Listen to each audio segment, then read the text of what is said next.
I'm live now if you're interested.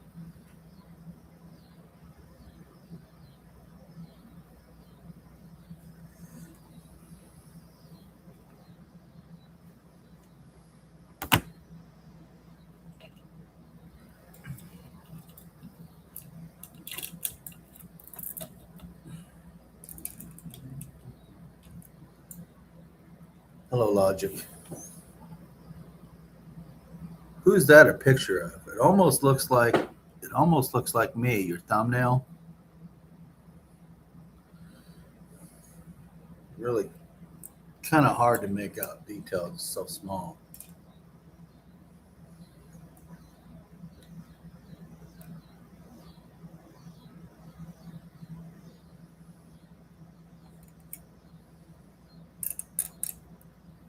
Okay, I'm just getting things ready here.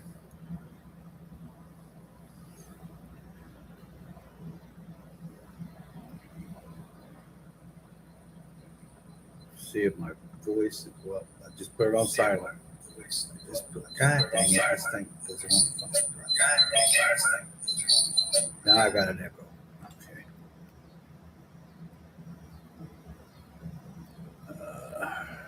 Okay. I'm going to do a voice test real quick. Make sure everything's good. Yep, there we go. All right.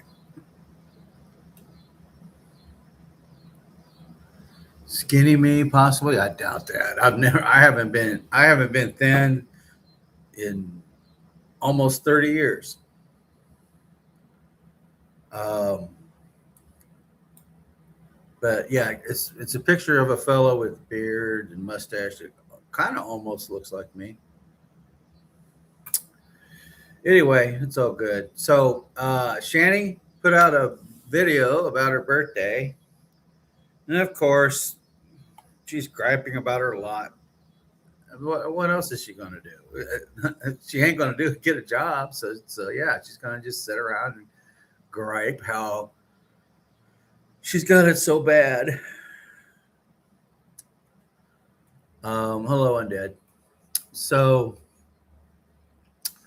I'm going to screen share, and I know Drader did a response to this, and but yeah, I don't know if I'm going to go there, but yeah, a lot of people are talking about this. And apparently, she mentioned something about Dolly Parton. I watched about 10 minutes of it, and then I decided to go ahead and react. So let me do the entire screen here, and then click that box and share the audio, and here I go. So, hello, Guido. Okay, here we go.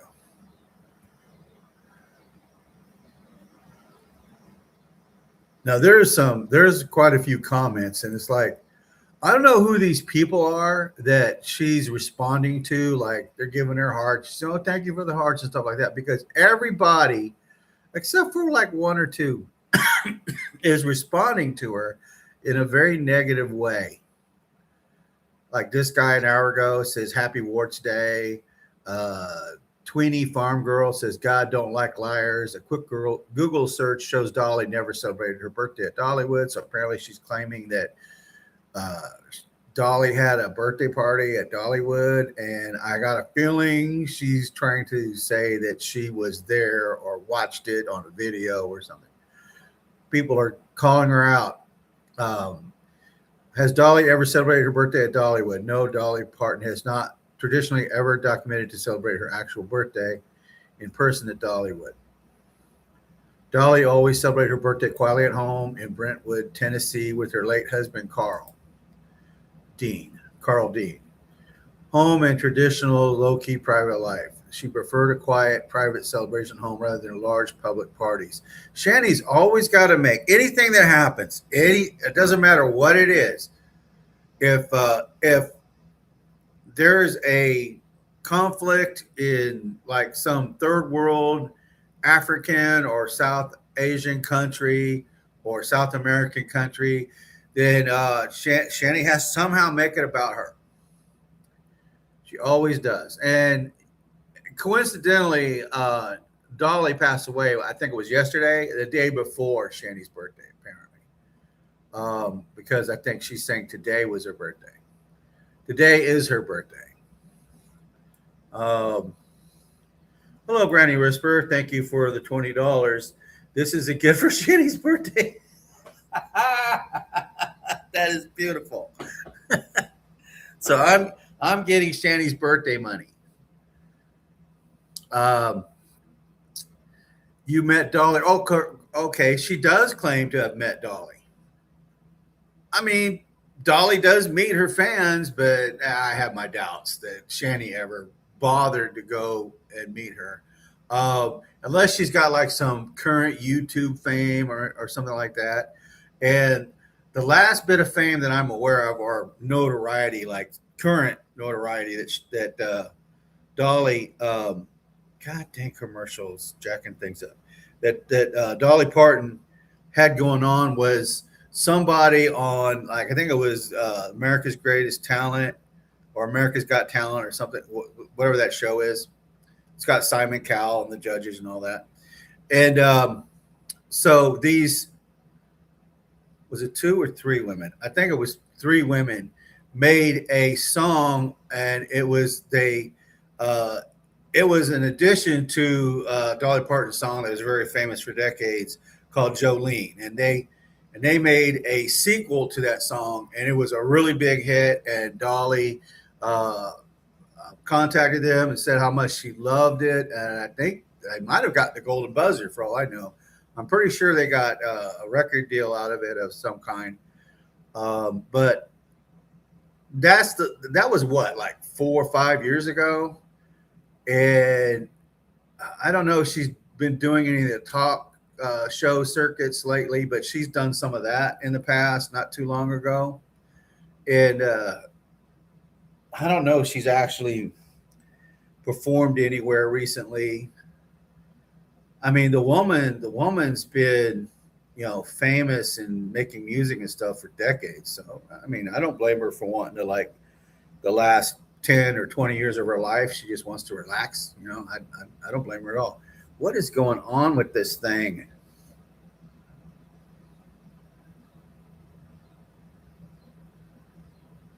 This thing is not behaving. Well, here we go. There, that's better.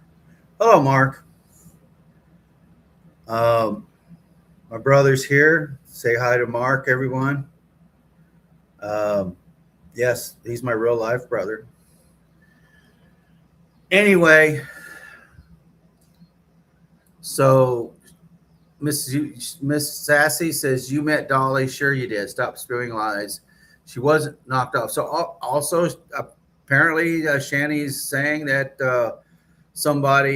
there's a conspiracy about somebody knocking her off. I think she was about 80 years old. She's somewhere between 70 and 80. And people that are in their 70s and up die. They do. It's just a fact of life. And I hate it when the conspiracy people, try to push this narrative or this thought that, because this person is famous, somebody offed them for some reason, or maybe they said something that wasn't popular with some people, and then like they died 2 weeks later. No, they're freaking old. Old people die. Old people die. I've worked in geriatrics. I'm actually a caregiver. Old people die. They do. There's no mystery. There's no there's no conspiracy. Old people just die.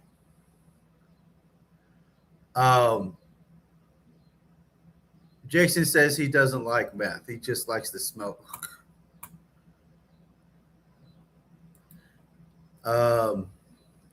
Plus, Dolly never had a birthday party at Dollywood ever. Why? Who do you go to Dollywood with? Who do you go to Dollywood with? Gilsine Maxwell or John Casablanca? Oh, I guess these are YouTube personalities.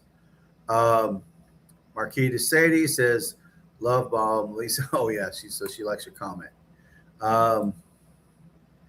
Shanny lies every time her mouth moves. Yep. Unless she's putting food in it. Unless she's putting food in it, she's lying about everything. Jason said he doesn't like meth. He just likes the smell of it. Yeah, I believe that. Birthday bag. We're not old enough for birthday. We're old enough. Birthdays are for children. Anyway, I send a happy birthday. Uh, I actually hope you have a miserable birthday. Um, yeah. Poor Dolly isn't suffering from cancer anymore, Shanny. So is she also making a claim that Dolly had cancer? Is she trying to make that claim now? I hadn't heard that. Maybe she did, but I think that if she would have had that, it would have been leaked to the press somehow. Because cancer don't kill you overnight. It takes a while to kill you, and it sucks. Which you two decided long ago you're just not going to do? Absolutely ridiculous. Oh, okay. I misread it. How do you think we all make it? Going to work, which you two decided long ago that you are just not going to do. Absolutely ridiculous. Shaking my head. Birthday gentures, mayhaps. You said you were Rev and are married. Actually, when I got home, I go to Walmart when I go get groceries, and I go to the pastry aisle and I see if there's anything for sale, and usually they'll have something like $2 off, $3 off, and that's the only time I'm ever buying pastries, because pastries are pretty expensive. And so I bought a cinnamon roll thing. It was like in a pie plate, a big pie plate, and it had icing in the middle, and it was on sale, like it was like 250 off or something like that, and I only paid like half price or whatever. But I had a little bit of that when I come home. It's pretty good. So I had my birthday cake. I had my Shanny birthday cake, and I got my Shanny birthday $20 present. So I'm getting the benefit of Shanny's birthday. I hope you hear about that, Shanny. Where's your birthday cake, Shanny? Where's your birthday cake? I got it in the refrigerator. It's a cinnamon roll cake. I don't know what else to call it. It's cinnamon roll, but it's like a cake. Dollywood is always a good time, but Cedar Point is much better. Okay, whatever. Someone says warts. If you don't lie and you got your ID, SS card, Social Security card, and birth certificate, you could apply for housing vouchers. They can apply. They ain't going to get shit. I promise you that. Shanny, why did you let Rev get away with abusing your boys? You're just as guilty as he is. Yeah, because Shanny only cares about herself, and she didn't want to lose Jason. Jason is the only man, at least at that moment. Now she's with homeless people, and only God knows what they like. But he was the only man that wasn't homeless at the time that would touch her with a 10-foot pole. So she knows that. She knows that there was nobody else that was ever going to touch her and have sex with her. That was it. Jason is it for her. Ain't nobody ever going to touch her unless they're homeless bums and half coked out of their mind. So yeah, and she knew it. And that's why she all she cares about is gratifying her own selfish urges. And well, yeah, urges. It doesn't go beyond that. She doesn't plan. She doesn't like try to accomplish anything constructive. She just goes according to her urges and what bullshit she thinks people would likely buy. So she spews bullshit to satisfy her urges. Happy birthday, Shanny. Happy birthday, Jason. It's not his birthday. So happy to see you guys. I've missed y'all. Would love to have you. Oh, come on. These are one of the people that like her. Like one positive comment out of like a dozen negative comments. Why aren't you willing to walk every day so you can get around more? Then someone says, wishing another bad will to homeless, is it going to help you out? Okay, I want to stop reading these comments. I want to get to the actual video.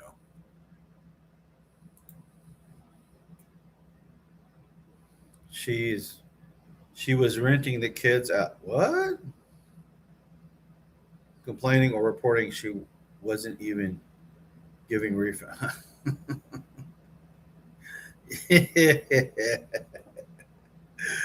Oh, yeah, yeah. Well, you're just kind of talking smack there, undead. So I don't know. Could be true, but I personally don't have any proof of it.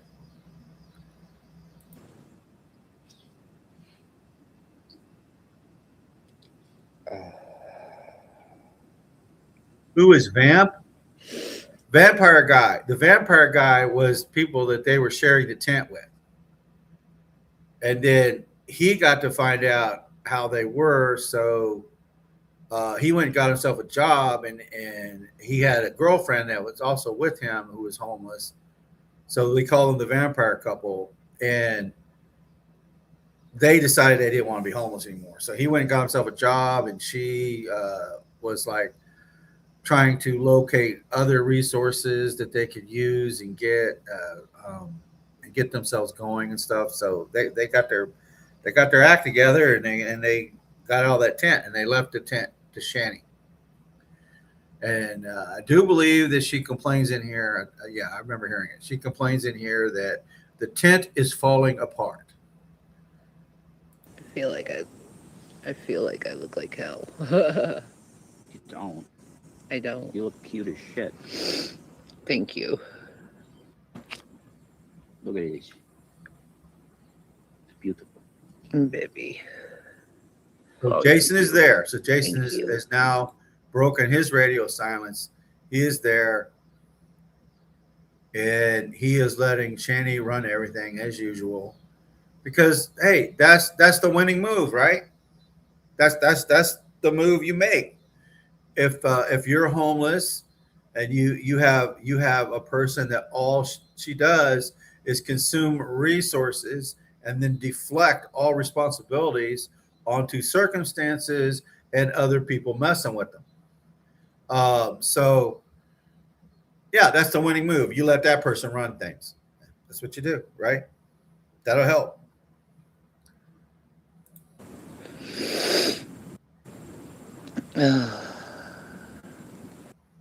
Do, do, boo, boo, do. I see the hearts coming in. Thank you, guys. Happy Everybody birthday loves me. to you.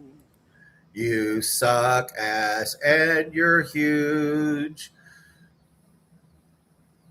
Happy birthday to you. Happy bitch day to you. Why don't you bitch and moan all day? Because that's better than getting a job. Just sitting around bitching and moaning about things. Happy birthday, dear Shanny. Happy birthday. Happy bitch day, dear Scammy. Happy bitch day to you. And moan some more. Birthday to you. Thank you, And many baby. more. Oh. Ah!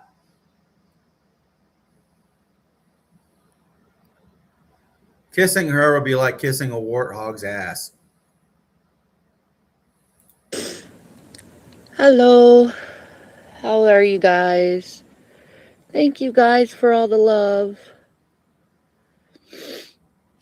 Thank you guys for allowing me to just sit on my ass and not do shit.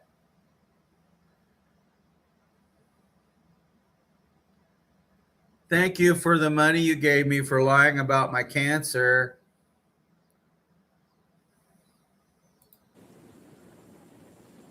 Thank you. Um,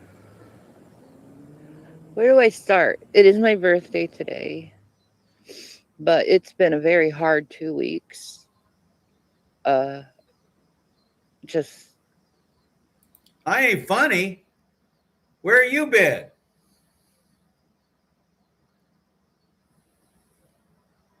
our tent got broken down several times. We had to move spots several times. Who gives a fuck?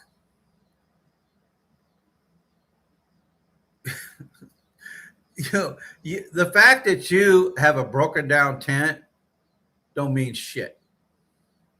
Oh, Granny Whisper super chatted me another $5. Well, thank you. I heard from Buff today. He offered her a hotel room. She said she'd rather have weed, not a real bed. Of course. Of course. The most important thing to a drug user, abuser rather, is drugs. Because I said this to her a couple years back. I said, I know that all you really care about is weed because if you're high, your rent problems disappear, your financial issues disappear, the fact that you're going hungry disappears. All your problems go away if you just get wasted. That's what she learned, and that's what Jason learned. Thank you for the $5, Granny Whisper. I appreciate it. Yesterday, we had to deal with these fucking stupid meth heads. I would assume that you'd be right there with them. She probably was. She's just saying this. She was probably right there getting wasted right along with them. Both of them. Um, they were doing it to the camp next to us, and that shit like came into here. One of the people that is camping with us Came into here. Is she talking about the camp area or is she talking about her tent? Did they come into your tent, Shanny? When you said they came into here, why would you say that? You're living in a tent. You're in a tent right now, and if you say they came into here, it's just like I'm in my apartment. If I say someone came into here, I that means they're coming into my apartment. They're not coming into my apartment building. Then I would say that. I would say, well, some people came and they got into the apartment building, or they were at the parking lot. If I mean the parking lot or anything other than my domicile, then I wouldn't word it that way. So yeah, I believe those people were in the tent with you. I believe that you were token up inside your own tent, and that's probably how your tent got broke down because it's it only fits five, and you are four. she's allergic to the shit and she almost died. Um, we I don't understand why anyone would use that. Um, don't use it, and if you do, What? Okay, did she just say? I wonder if I'm past that, bro. I want to back it up just a tad here because I was talking and wasn't really paying that much attention, and I think she was saying that uh, the girl that got sick was allergic to the meth. No, it's called ODing, or you got a bad batch. Nobody is allergic to whatever it is that bullshit you're talking about. Because the last thing you would have happen to you is an allergic reaction. You either get the immediate high, you get the or you OD, and then you have other issues. But an allergic reaction is like the least of the bullshit. one of the people that is camping with us, she's allergic to the shit and she almost died. No, Um, it's called we OD. God bless it. It's called overdosing, Shanny. I don't know why this thing keeps doing that.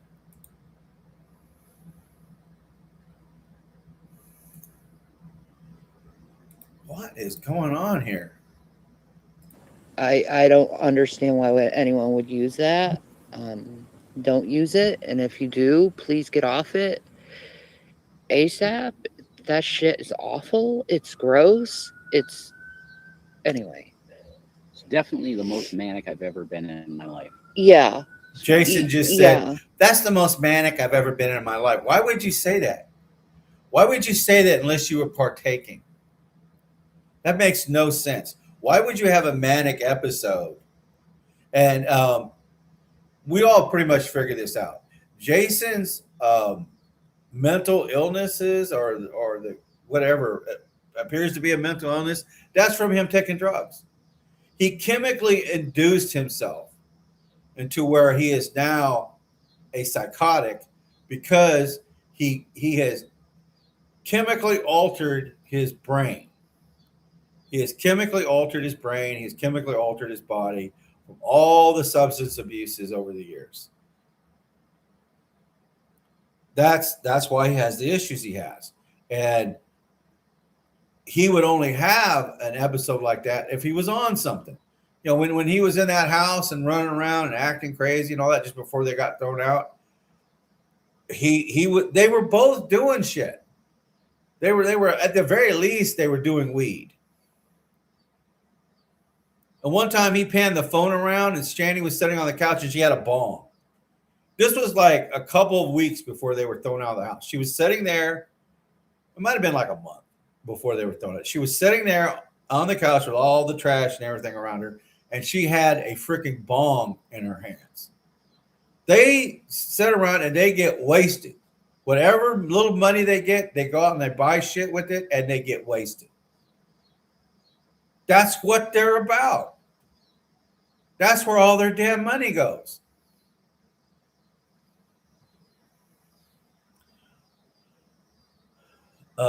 Punching holes in the walls, denying it. Yep.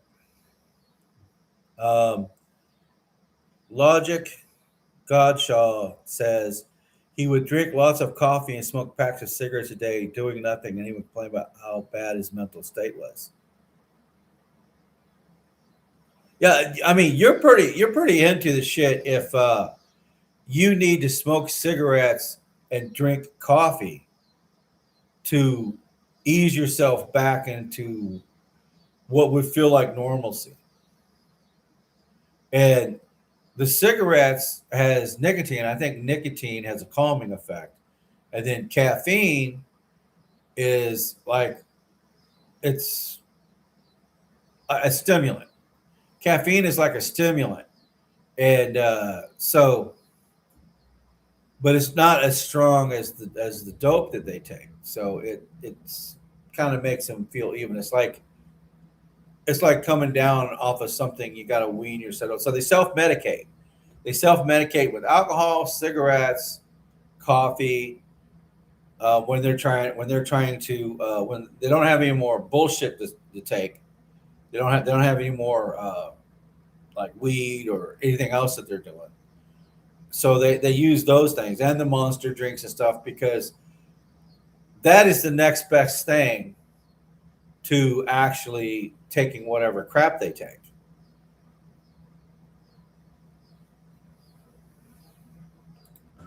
Exactly. But we've been surviving the best we. They've been surviving the best they can. Bullshit. We know better. That's not the best you can. Just saying fuck it. Just saying fuck it is not the best you can. So the best you can is fuck it. They just need to go die off somewhere. They really do. I wish it was like it was back in the 80s and 90s.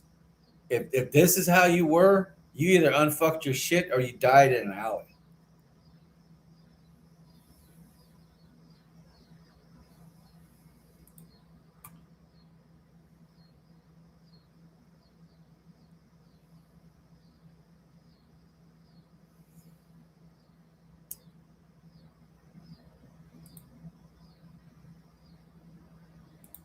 We can. It's just really hard. I don't have much time on my phone. I don't have much percentage on the Well, Shanny, battery. I this is just your wanted to life. say, hey, it's my birthday. I would suggest So happy bitch day. This is your life. You're never going to get out of it until the day you die, or Jesus calls you home, or whatever the case may be. Living on this world and having to live according to the same laws of society and the legal system we all have to live under it. Um, as long as you have to live in that environment, this is the best you're going to do. This right here, this tent. Same with Vaughn. This is it. You're not going to get anything, Shanny. You're like when you are old enough to get Social Security, if you survive, all you're going to get is SSI. So you're not going to get a damn thing until you turn 60. Well, you might get a little something because, like Vaughn, you have worked a little bit. So you might get a few $100, but your best bet is SSIs. And you have to be 65 to get it, and you have to make less than $950 a month. And then they'll make up the difference. Like, say, if I don't know if food stamps would count in that, but let's say you got a part-time job and that job paid you $300 for the month, and then SSI will pay you another $650, getting you up to $950. The most you can ever have is $950 a month and still get SSI. So that's it for you. And I know that's it for Jason. That dude hasn't worked anywhere ever except a few weeks Burger King and what he was able to con out of that caregiving job he had. And I wish he would get arrested for fraud on that. I really do. The fact that the two of you are not in jail right now blows my freaking mind. It really. You let me try to do some shit like that, they'll have me in prison. I'm the person that if I tried some shit like that, they'd arrest my ass. God dang it! Why does he keep doing that? that I should. Um, and hi guys. Hey Tam Tam. Oh, My beautiful Tam Tam. Basic artist. Okay, this I don't know who this person is, but they're starting to annoy me. We heard Negan. Thank you. I guess He says, "Why does Sidney Winston hate you? Is it because he's an atheist? He says some stuff I won't repeat." Sidney Winston never said any such thing.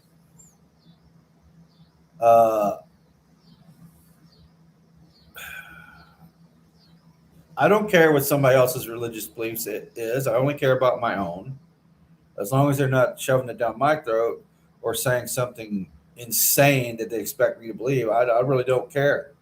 I really don't care what they believe in. And this is your first warning. I mean, you're starting to annoy me, and people that annoy me don't get to comment very long. you're not giving me birthday money, but that's okay. I'm 43 today. All I'm asking for is you know prayers. No, that's not all that you ask for, you lying sack of crap. That's not all you ask for. All I'm asking for is prayers. No, you want prayers, but you want everything else. Shanny, what you're asking for, what you're expecting is free money, free dope, free food, a free house. And guess what? You had that. All you had to do was get up off your lazy ass and clean. What the fuck else are you going to do all day long? if you would have got up and cleaned something once in a while, that house wouldn't have got condemned. You'd still be there right now. What? You are the stupidest bitch. You and Jason, Jason Vaughn, the whole freaking lot of it. You're our freaking fools beyond foolish, man. What kind of fool would rather go hungry than work? Than fucking starve? You get what you want. Go the fuck hungry. Starve, you fucking motherfucker. Starve. How many times have you and Jason gone on here and, oh, we don't have any food, we're hungry, but yet you won't get off your lazy ass and go to work? Hell, you're so goddamn lazy, you won't even go to a food bank. Have you ever been to a food bank yet? All this time you've been homeless, all this time before you were homeless, you complained about not having money for groceries and stuff. Have you ever lifted a god dang finger to do anything for your fucking self? No. And you want everybody else to feel sorry for you?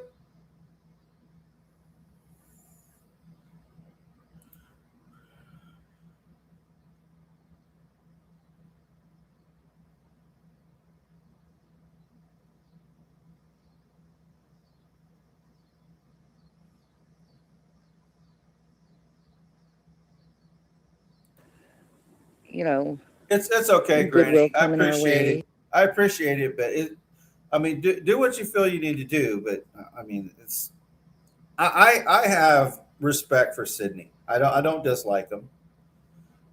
If he feels a certain way towards me, there's nothing I can do about that. I'm sorry, but I have nothing but respect for him. I've watched some of his videos. He does cover Vaughn.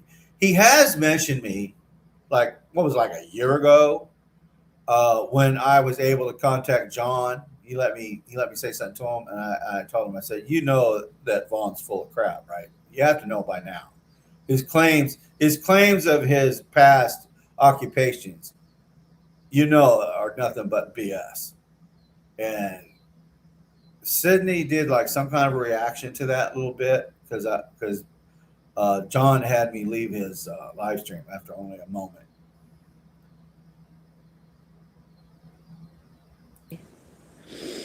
Thank you, Rainey. Thank you. Thank you, Corey. I don't have much to say because it's just like a lot has been happening to us. Whose fault is that? Whose fault is that? If I just sat on my ass, a lot's going to happen to me too. Shanny, I just went to work today. I went to work, did my shift, help take care of this person. I was at work for like 5 hours because I'm working part-time now since I got Social Security. I did that, and then I went and run a couple errands, and I came home and I started doing this.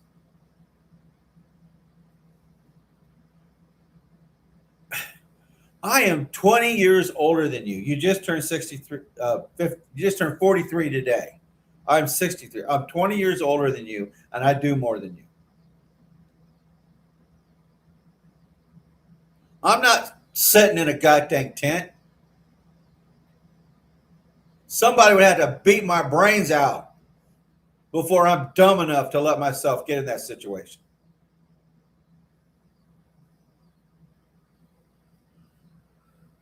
I literally have to have brains spilling out of my ears before I wind up in a damn tent.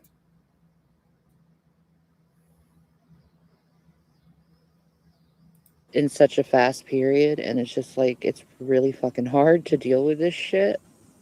You should probably talk about the drug addiction of homeless You the two of you. Yeah, should they talk. have a really bad What's problem with. America? The two of you should talk. The two of you are drug addicts, and you're going to talk about drug addicts like it's somebody else. Oh, it's somebody else with these problems. You are homeless. This is why you have these people around. They are drug addicts. People aren't homeless for no reason. You just don't wake up and you're homeless. It takes a while to fuck up enough to where you're homeless. And that's what you did. That's what they did. I don't care what their sob stories are. I don't care what, oh, I got laid off. No, it's more than that. It's more than that. There are jobs out there. There are jobs out there. You got a phone. All you got to do is put out a resume. You will get job offers flooding your box, flooding your email box. I still get job offers.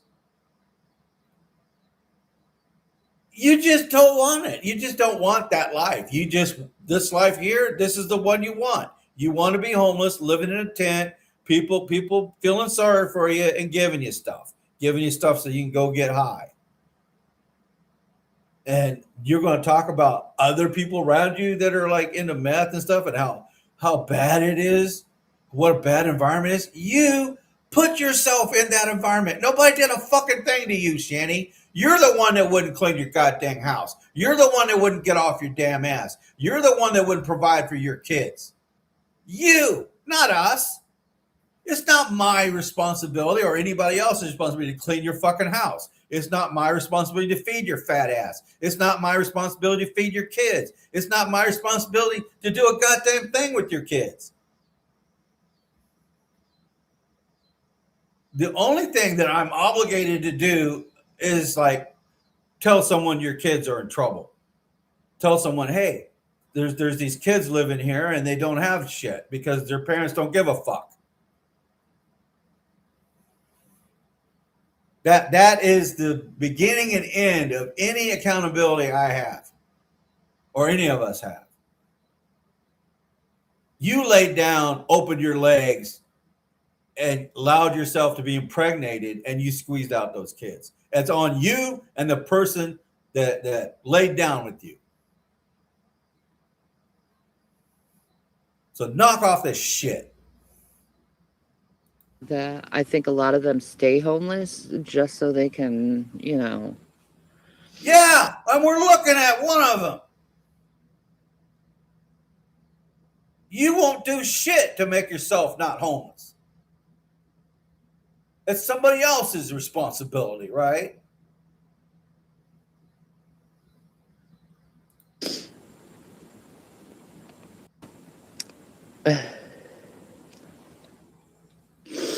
return Buff's calls. I actually talked to him today. It was pleasant. He's saying me happy birthday. Yeah, Um, that was really sweet. what did I get for birthday? Nothing really. And you don't deserve nothing. You don't deserve shit. Well, I stand corrected. You do deserve something. You deserve one humongousoid ass kicking. That's what you deserve. And you deserve to be in prison.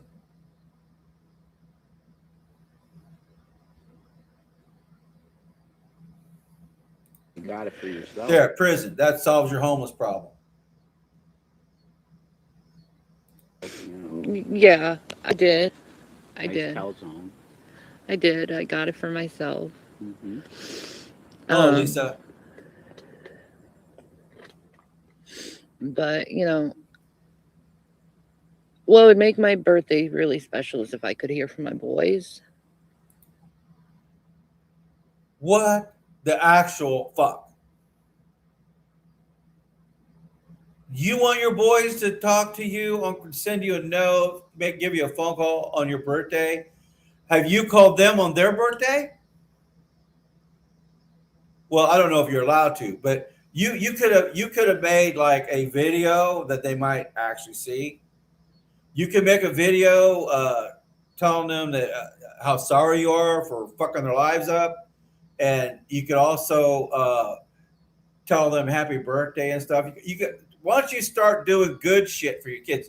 Okay, the next time you go to your weed dealer, you look at that cash that you got that you were able to somehow con someone out of, and you look at that, you got a little bit of cash you're about to go buy weed or something stronger with, and you'd be like, I really miss my kids. I don't really have to have this weed. I could send this money to my son. You would never do some shit like that. You will never lift one finger. You won't do one fucking thing for your kids. And you want them, you got the freaking balls to say that they should call you on your birthday. You miss them. Fuck that. Bullshit. Bullshit. You expect your kids to be an adult? You expect your kids to be the adult. You want your kids to treat you like you're their child. I wish my kids would call me on my birthday. They're your kids, not your mom. That's what a kid says. I wish my mom would call me on my birthday.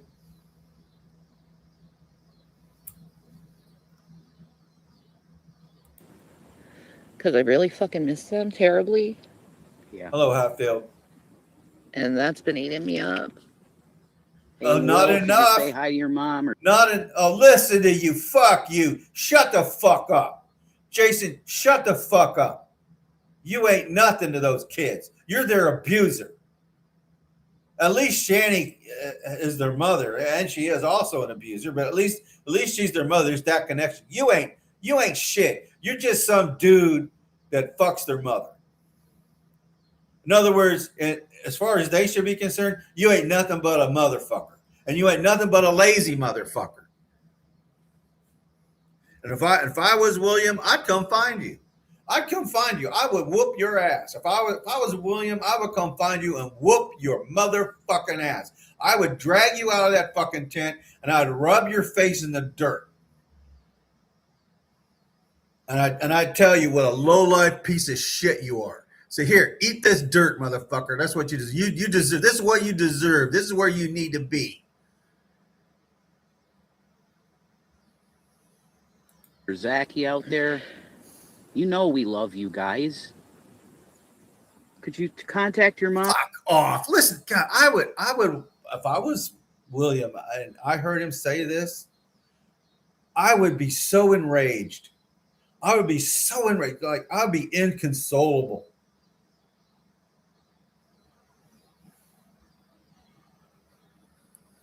I'm on Google Chat or something. Just say hi. Yeah. Because this is killing your mom, guys. Fuck her. Fuck her. This is killing your mom, guys. The fucking what difference does that make? Everything is killing her, right? How many times have we heard this song and dance? Everything is killing her. Cancer, a whole slew of other ailments. Crinkle heart. Everything's fucking killing this bitch, but she ain't dead yet.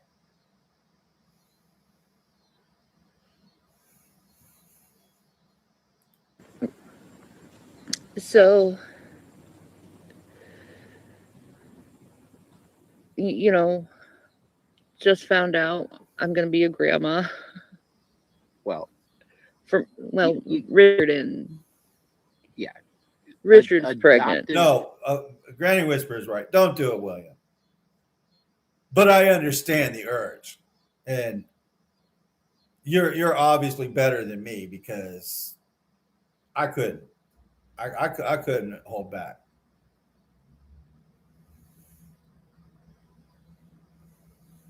Here, you hungry, Rev? Eat some dirt. You're pretty tough when you're facing a 11-year-old autistic kid. Yeah, you're pretty tough. Try facing a grown ass man, bitch. Here, why don't you show me how tough you are and put on your Kitty Dooms outfit? And why don't you try to get out of the ass kicking by offering to suck my dick, you disgusting ugly bitch?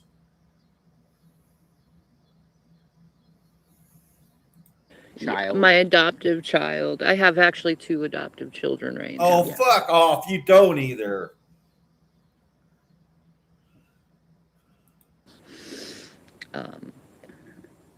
And they're very, all of them, It's a homeless everyone, thing. It's a homeless everyone. thing. You They're get just family from the yeah. street. They're my family. Yeah. You know, I die for. I don't understand. Are there kids in this homeless environment? Is that what she's trying to get us to think? I'd be on the phone to CPS. If I see a kid living in a homeless tent, I'd be calling Child Protective Services.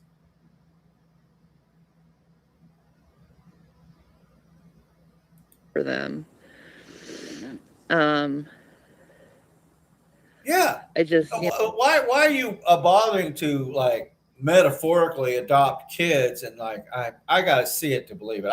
I do not believe that there are kids in this homeless encampment. That can't be true. But I would be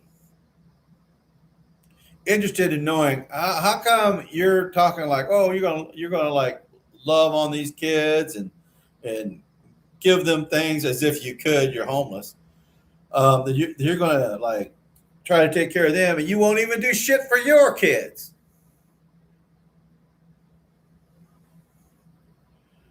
You know, you could easily find William's Cash App and send him something. And from that point onward, you should shut the hell up about looking after or trying to do good to any other kid. You should try to make good or try to be better. I don't think you can. There's no way to undo the damage, but you could try to be better. Starting with your own kids. Fuck that motherfucker next to you.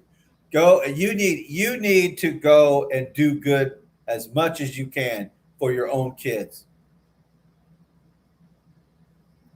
All this other shit is bullshit. Shut the fuck up about being a grandmother and all this other horse shit. I watched the first 10 minutes of this. So, and she did say that she was a grandmother and all that. And at first, I thought she said, you said that. Did William get some woman pregnant? And that'd be interesting because I thought he was gay. Everyone's been saying that he's gay, and Shanny outed him when he was a young teenager, which was fucked up. That's another reason why he should whoop your ass.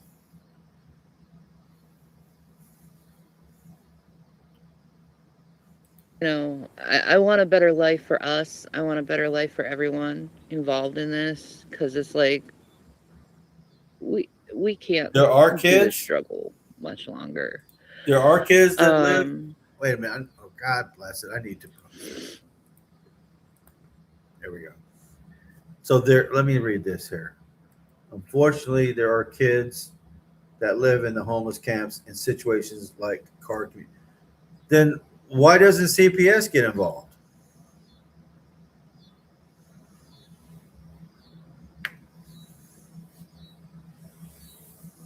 Then CPS needs to be involved. I mean, that's what they're there for. Like how are you going to drag kids into homelessness? How are you going to do that?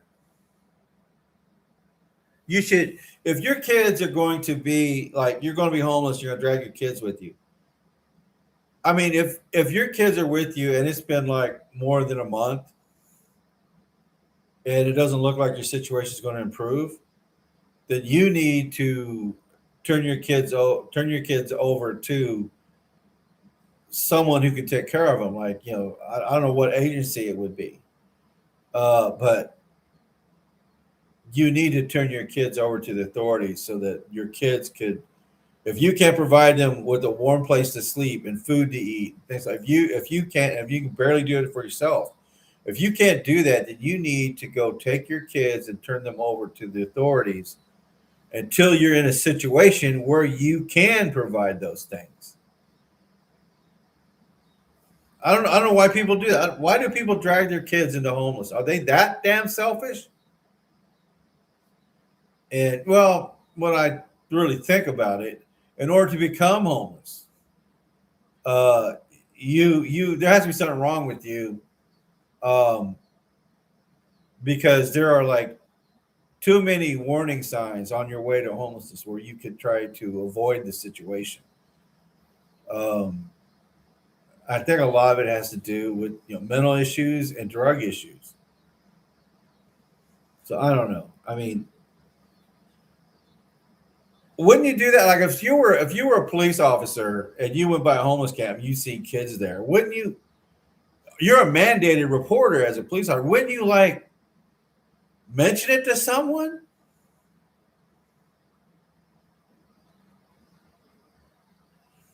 I don't understand. I do not understand how kids are living homeless and nothing is being done about it.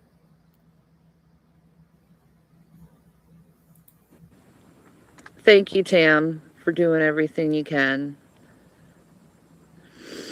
Um, Okay, my brother Mark says the state does not have enough resources to fix the situation. So this is what you do. You take the resources away from the adult homeless and you give it to the children that are homeless. After the children are no longer in danger, then you can help the grown-ups.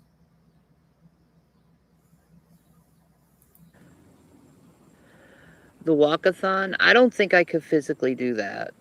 It's very laborious for me to walk Hey, if there was some meth at the end of that journey, you'd do it.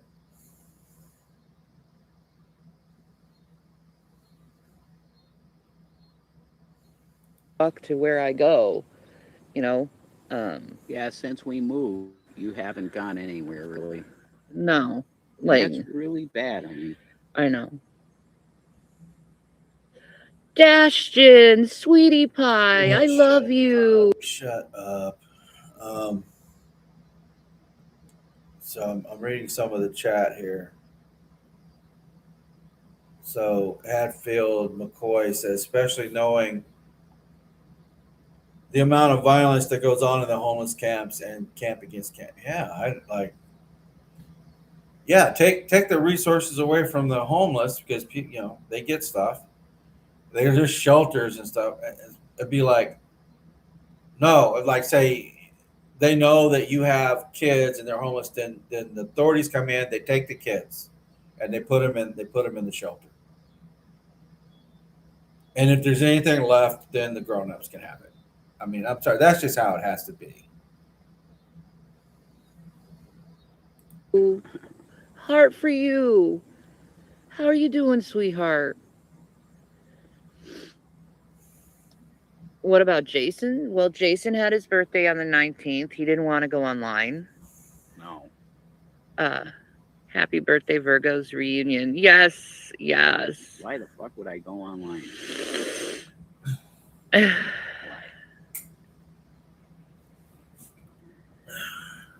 You like my hair today? Yeah, I Thank might you, have to J go to the Mac. doctor soon. Happy birthday, Jason Leo. Oh, Dashing. shut up. I might have to go to the doctor soon because I'm having cramps in my side. I don't know if I'm passing a stone or if it's another infection again. Man, I don't know. But I mean, it's not bad like back like months ago. It's not. It's not. It's just annoying. It's right here on my right side. It's right here. It radiates from my lower side and it goes around to the front a bit and it goes down into my groin. It radiates outward like that. I mean, it's a dull ache. It's not like a sharp pain or anything. It's just a consistent dull ache. Said that to you. Thank you. You know, Oh, shut up, Jason. um, You know, Thank you, I don't know what it Ryan. is, but Thank you so much. I am starting to have more disgust for Jason now than I do for Shanny, because he is the most lacking in freaking manhood and adulthood of any person I've ever seen. I mean, at least Von Helton will get up off his ass. He does stupid shit, but at least he gets up off his ass. Jason won't do shit. And then he's got to chime in like he's somebody. And every time he does it, I just wish I was sitting there and I just elbow him in the face every time he starts to open his mouth. Shut up, bitch. Don't you have some dirt to eat? Here, let me help you. Grab him by the back of his shirt and shove his face in the ground.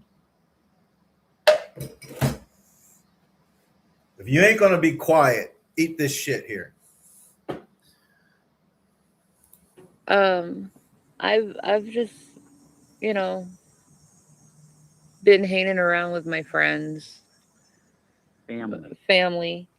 That's right, family. And we've just been taking care of each other the best we can. Like if they need something, we help them. If we need something, they help us. Whoa, Granny. It said your husband had to pass a kidney stone and he screamed louder than you did when you were during labor. That does not fill me with encouragement. I always thought that they give you medicine or they'll use like sound waves to try to break up the stones, or if they have to, they'll perform surgery and remove them. I can't believe that they would just let you pass a stone like that, like it's back like 60, 70 years ago.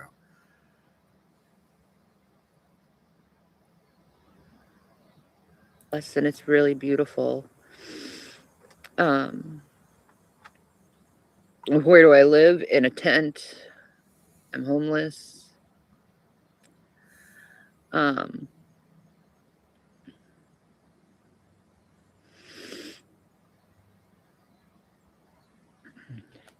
Eat something. I need to look that up because you're scaring the crap out of me. That does not sound good. Let me pull up Perplexity here.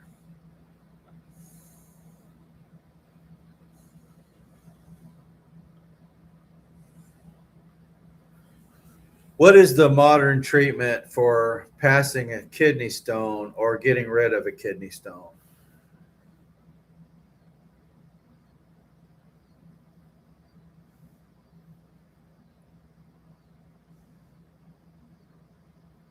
So it depends on the stone size, location, blockage, infection risk, and how well your paid kidney functions are controlled.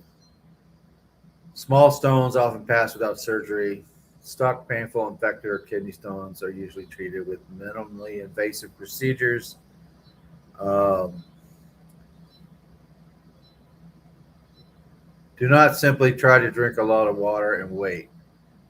If you have warning signs, go to an ER or get urgent medical care for fever or chills with urinary symptoms or stone pain, severe uncontrolled side, back, abdominal pain, repeated vomiting or inability to keep fluids down, trouble urinating or inability to urinate, a known stone with one kidney, impaired kidney function, or significant blockage. A blocked kidney plus infection is an emergency. Doctors need to drain the urine properly. Commonly with a uterine stent or tube placed into the kidney. That doesn't sound pleasant at all. For a small ureter stone, especially one low in the ureter, close to the bladder, the usual modern approach is called medical expulsive therapy. Pain control, often an anti-inflammatory such as ibuprofen or naproxen. If it's safe for you to take one, people with kidney disease, ulcers, bleeding history, blood thinner use, heart failure, or certain other conditions should check with a clinician first. Anti-nausea medicine. God, reading all this, it makes. I hope it ain't a kidney stone. Um,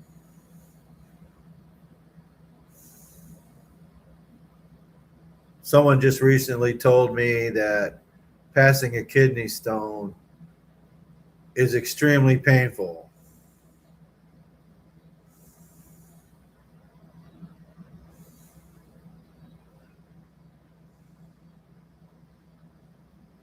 Yes, it can be extremely painful. So, a doctor would just go ahead and allow you to pass the kidney stone and endure a pain as severe as pregnancy.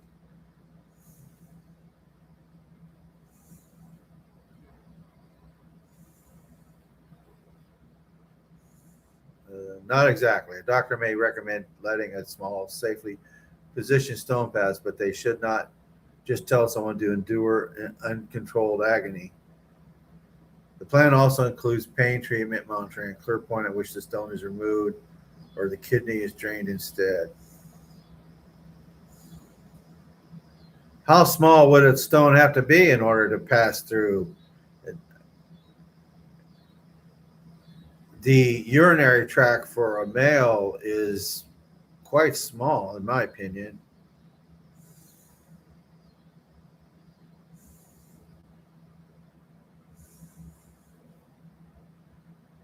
You're right that the pathway is narrow, but the important bottleneck is usually the ureter, the thin tube between the kidney and the bladder, rather than the male ureter at the end. Stone around 4 to 5 millimeters or smaller is commonly considered small enough to have a good chance of passing on its own. But even a small stone like that, to me, passing through my male genitalia, my genitalia would be hurt like a bitch.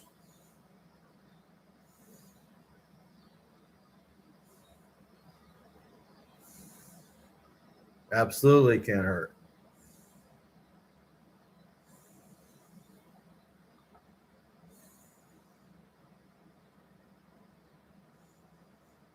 So there's no plan to avoid a kidney stone passing through my penis and just ripping me a new one and causing a whole bunch of freaking pain like I've never experienced in my life.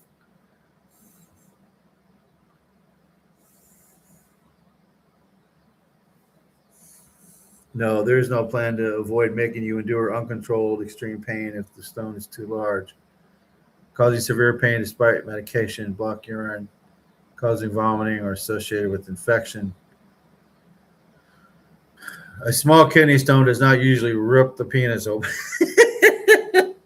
I'm sorry. This is getting way too insane. Um, I want to get off this. This is giving me nightmares.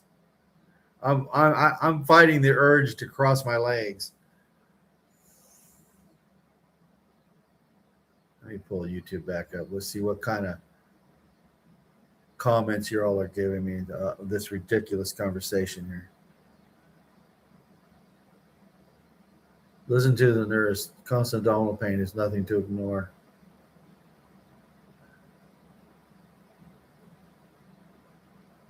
Ultrasound will help break up the stone.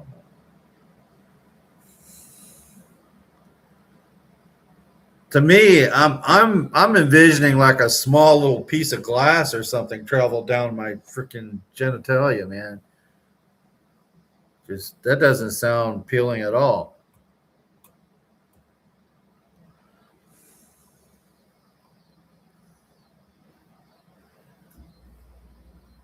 Hopefully, it's something else. That does not sound good. Anyway, let's get back to these fools here. Nice today. Oh, thank you. I am. You got it. Hi, Human Flash. Yeah, I'm holding up. I am holding up. Thank you, Princess Rowena. That was sweet of you. musical festival, then we'll probably hear it. But I'm not gonna go because I just, you know, What about a music festival? there's a music fest coming here. There's a lot of things that happen in the summer here. Thank you, Tasman. Is that Jasmine?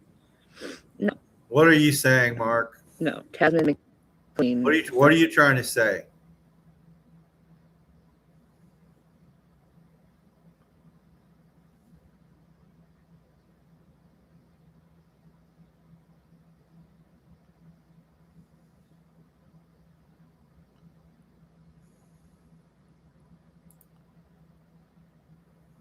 I want to wait and see if it goes away. I've had this pain for like 4 days now. I want to at least wait until next payday. At least I'll be able to have extra money to buy pills.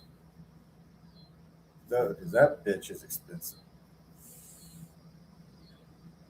Trust me, if it gets to where I can't freaking stand it, yeah, I'm going to see the doctor. No worries there. Right now, it's just a dull, constant ache.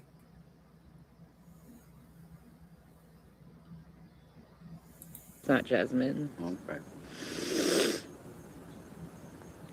Thank you, Southern Gypsy. Hi, Eileen. Well, yeah, I'm being stubborn. I don't want to go to the doctor for every damn little thing. I mean, you have to take time off your job, so you're losing money from work. Got to go, and you got to spend hours at the freaking, like, say, if it's an emergency, you got to spend hours waiting for the doctor to see you. And then he's going to give you nothing but bad news.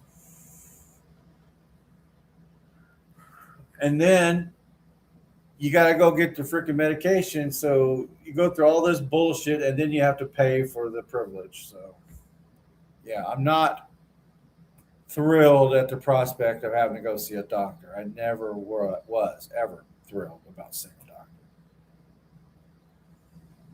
It's just one big pain in the ass. Thank you. Did we do anything at birthdays other than hang out? Not really.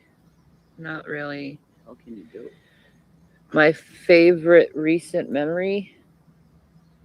Probably hanging out with my friends, my family, having a good time. You know, it's a lot more calmer when you're hanging out with a bunch of people who love you. You know, I'm glad I decided to take early retirement because I don't even know if I'd make it to 67 the way things are going. Like I said, I've been to the doctor more times this year than I had in the 5 years before, and I'm including COVID. So it's like, damn, you know, like how many times do I got to go see the doctor this year?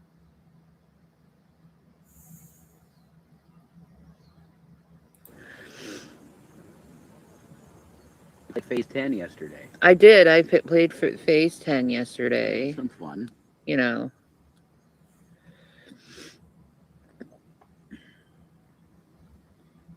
I know winter is coming. We'll survive. We survived last winter. We'll survive again. Not outside. I wouldn't count my chickens just yet. You know, when you became homeless, you were in the mild part of the winter. you let you have one good snow while you're in that tent, and you said it's already falling apart. You're going to be crying like a rape victim. You are. Entirely.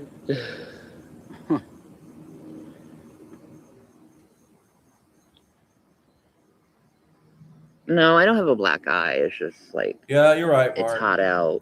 As we get older, the doctor is my best friend, and my wallet is his best friend.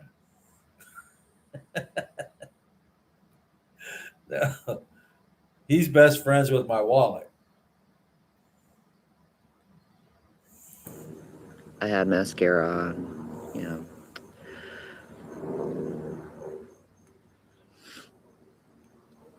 God, look at that fucking bump on her head. That thing looks like it's ready to pop. I want to wear a face shield. I think that thing's getting ready to pop, like that scene in I can't remember the name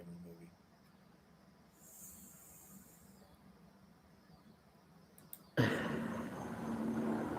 Anything hopeful on the horizon? Not really. You know, There's not. hey, this award is so big, it's even got its own satellite. It's right there. It's like the Earth and the Moon. Like, look at that. She got a kind of, you all see my mouse pointer.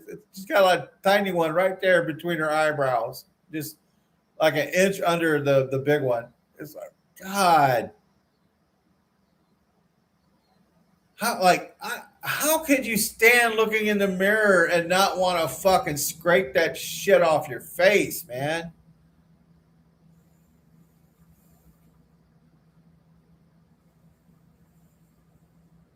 Many options here you can do, and I'm not the only one struggling. A lot of people here are struggling. They just voted down opening up another homeless shelter because there's only one that you can go to. Voted it down. They voted it down. Yeah, they were going to open up the one fuck? and they voted it down. What the fuck? I know. We all need to go to fucking City Hall and fucking. We should go to City Hall and raise a ruckus with them assholes because they're really fucking over the homeless. Dude, I want to take a pocket knife and slice that I have shit no off plan. the What forehead. plan do you want, someone? I really do. I have this urge to do that. I want to take my pocket knife. Of course, I'd have to wear gloves and face mask and everything, face shield, and I just want to just slice that shit right off her forehead. Just scrape it off, man. Be like, here, Jason. We need to clean this bullshit off the knife that I just scraped. Here, I need your tongue. Here, lick this knife clean.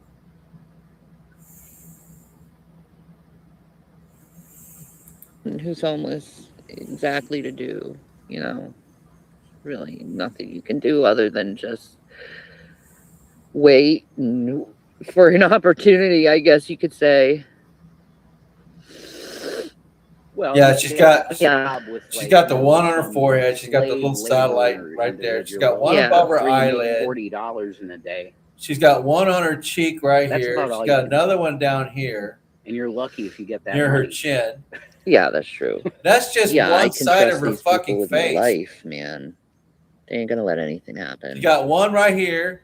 Looks like she's been picking at it. What do I think about all the recent celebrity deaths? Very sad. Comes in threes. Yeah, I really Bullshit. Comes in threes. Man, shut up. like losing Dolly Parton and Tim Curry was hard. I cried. Oh, fuck off. You didn't either. It's like they're just She cried. When Dolly died, she cried.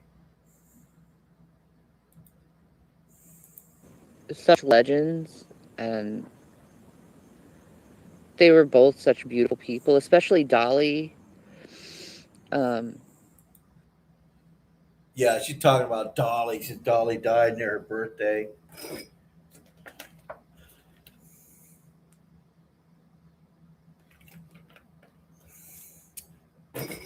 I'll show you the cinnamon roll I got.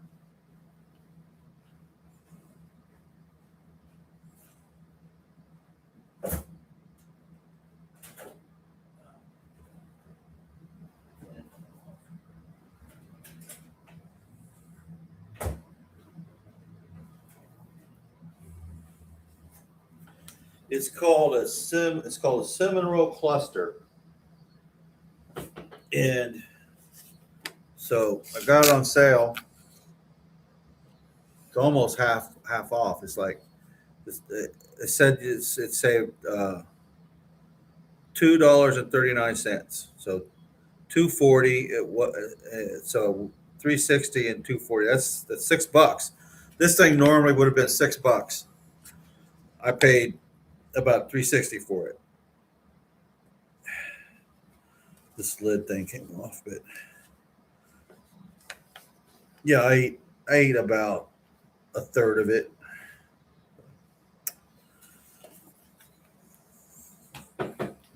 But it's like it's got the icing and stuff on it like a cake. It's pretty good.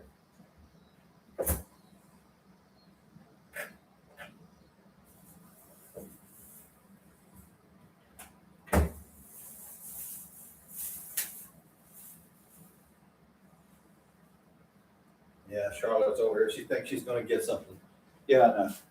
Bought these pork chops. I'm going to cook a couple, at least one. I'll probably just eat one. These pork chops here, like $13. So, hey, Shanny, this is what you get to do when you have a job.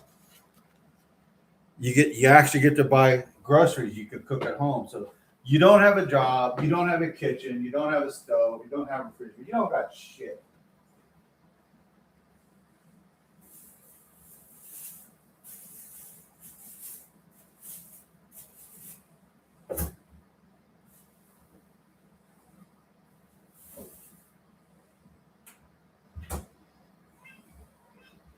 Oh, I don't got nothing, Charlotte. I swear, I don't got anything.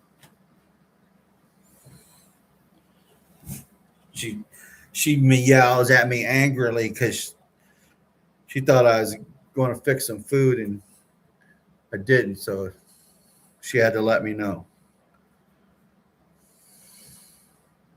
What are y'all saying here?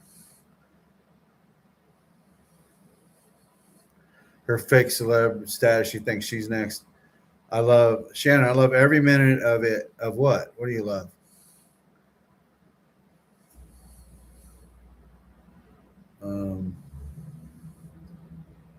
Shanny called Buff thinking he would feel sorry for her on her birthday, and he shut it down.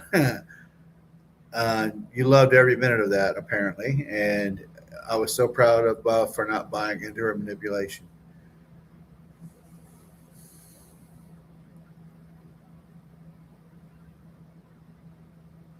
Oh, you heard my cat meowing?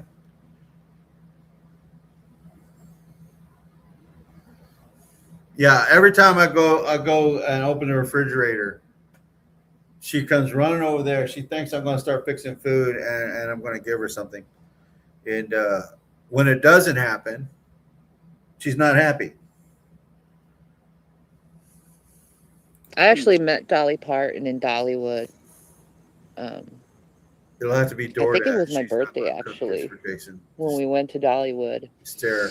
And I won this cookbook from like a trivia contest that they were doing in Dollywood. And they had a giant cake for Dolly. No, it was Dolly Parton's birthday. Right. And they had a big party Look for at that Dolly. fucked up mouth. God dang, man. She looked like she tried to set off some like I don't know, like an M80 in her mouth or something for 4th of July. She held it in it with her teeth. Said, "Look what I can do," and she just lit it. And it fucked her teeth all up. Shindig. Yeah, exactly. She's a sweet person, and she's not hurting anymore, and she's with God, and she's in heaven right now, and Jesus, and she's having How the do you best know time. any of this? Why don't you just shut up? Why don't you just knock the bullshit off? You don't know shit about that woman. So just shut up.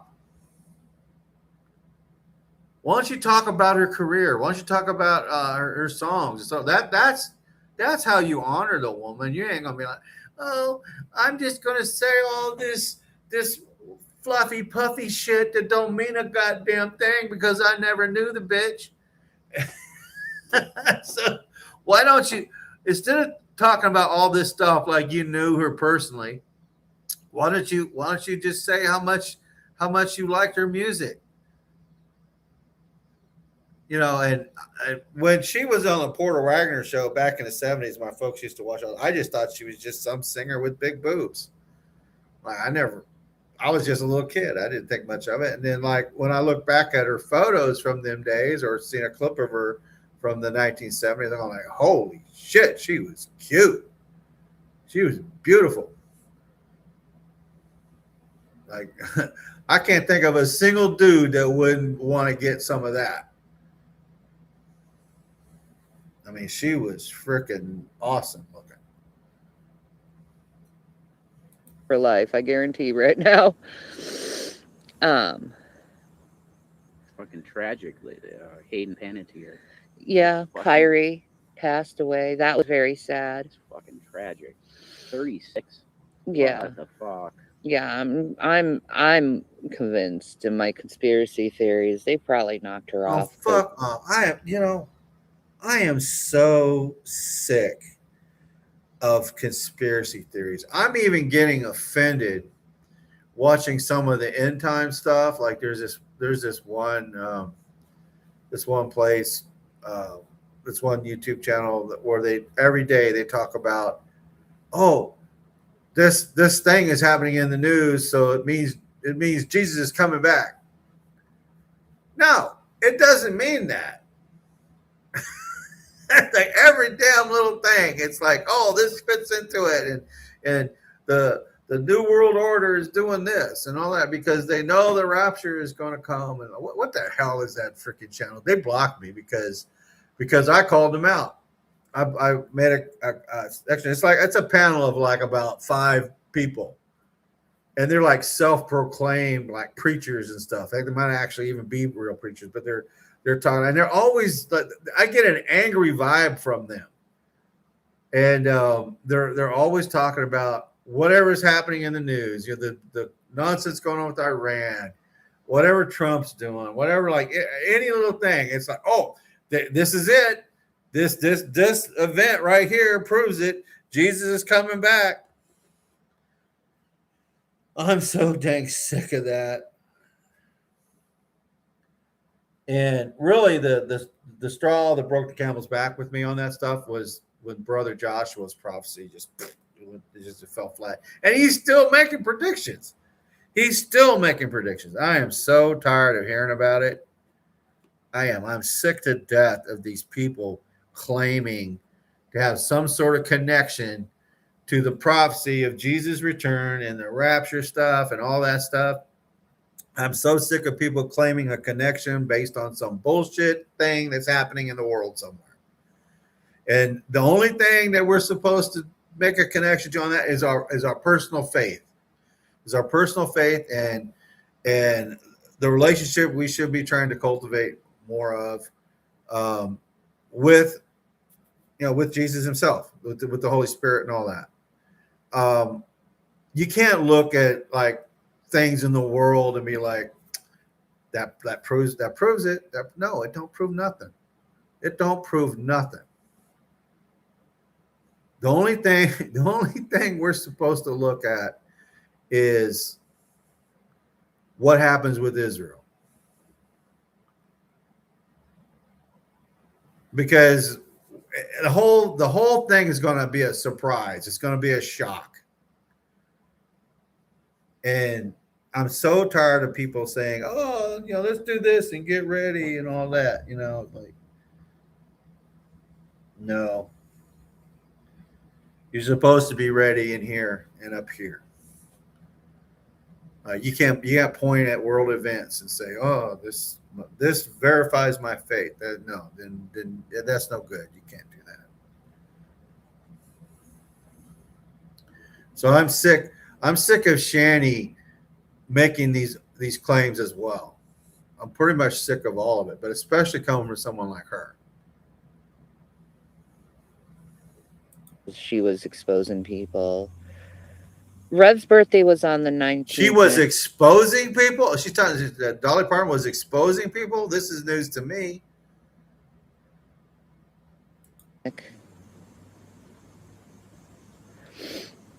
He didn't want to go online. So, and we were, God. we just moved on your birthday, but don't worry, he woke up and everyone was giving him Yeah, okay. As far as the people that have these YouTube channels and they're pushing like, oh, get Rapture ready and all that. And this one channel I was talking about that does that almost every day. They're putting out a video saying, oh, this news event proves that Jesus is coming back and all that stuff. And I find it very interesting that people that are telling me I need to prepare for the return of the Lord and they want my money. They're telling me everything's going to end. It's over. It's pretty much over. We're on borrowed time. It's going to be any day now. It can happen this day or that day. And they also got caught up in the brother Joshua crap. And so you're not going to need your money. You're not going to need to save up a bunch of money because you're not going to be here, right? So give it to our church, and we're going to help poor people by giving them Bibles. No, okay.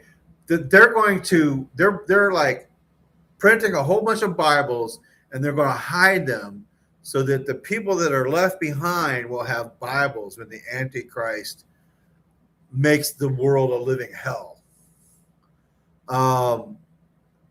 So when people do, I know I'm on a different topic here. I'm sorry, because Shanny claims to have a connection to this stuff, and so they want my money because I don't need it, and give it to them so that they can make Bibles and hide them.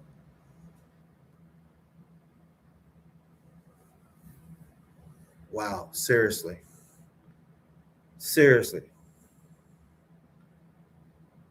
I'm not saying that it's untrue that Jesus is coming back and the rapture. I believe all that stuff. I just find it just distressing and concerning that people are telling me I have to give up my money to them because money isn't going to be worth anything. But they want my money. So if it's not going to be worth anything to me, it's not going to be worth anything to you, right? So why should I give it to you? Well, you're saying it still has a current use. Well, no kidding. It still has a current use for me too. There we go. And I don't think that you're going to get any points because you hit a bunch of Bibles. I think that whatever happens after that point in history or the future, it's not going to be something that we're going to have anything to do with because we'll be gone. According to the faith, we won't be here. So why would we be concerned about earthly things if we're living in hell? I wouldn't be. I'm pretty sure that if God wanted things to happen, that he'd make it happen. But all these religious people that are pushing all this stuff and other types of stuff, that what they're trying to do is they're trying to insert themselves into the prophecies, into the faces. They're trying to insert themselves, trying to put themselves between you and the object of your adoration. And they're trying and profit from it. That I don't think God would like that very much. Just saying. So yeah, I have problems. I have big problems with people like that. And I know they can point at me and say, well, look at the topics of your conversation and the things you say and the swear words and all that. You talk like you're a gutter rat and all that. I mean, yeah, that's who I am. That's how I am. And I wish it wasn't that way, but it is that way. I'm not trying to pretend to be something else, unlike them.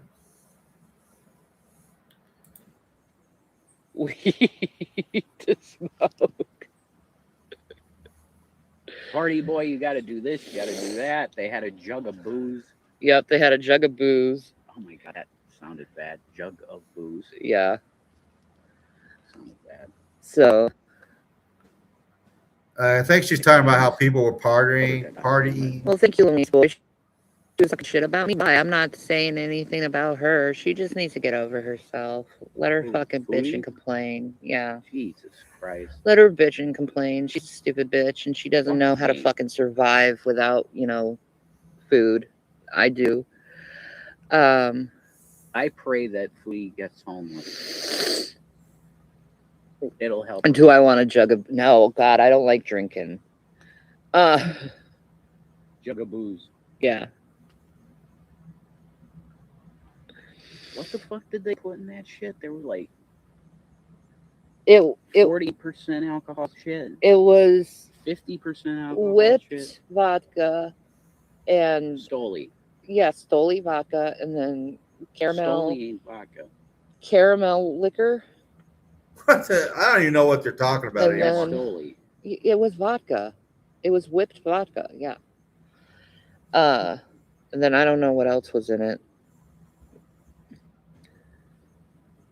I was with Foodie that night. No, I don't know anything about Foodie or what's going on.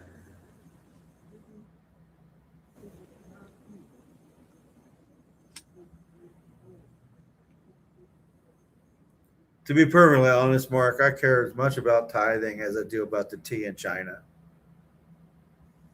I mean, to me, it's all crap.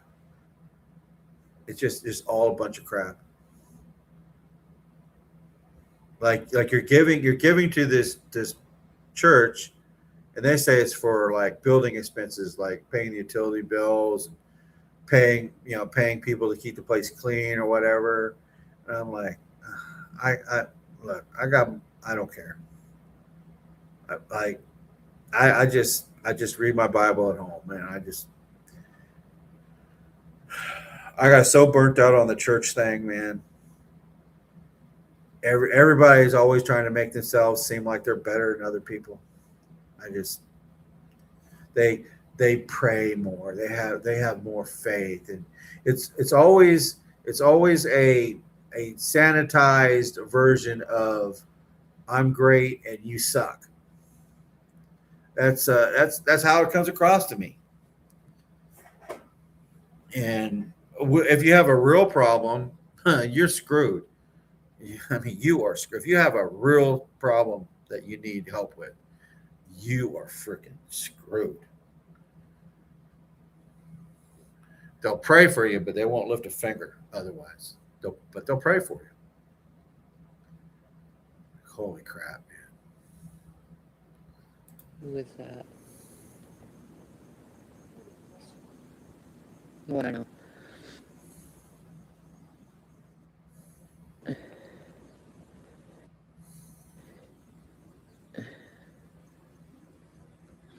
Ask for food for your birthday, Rev. That would have been nice.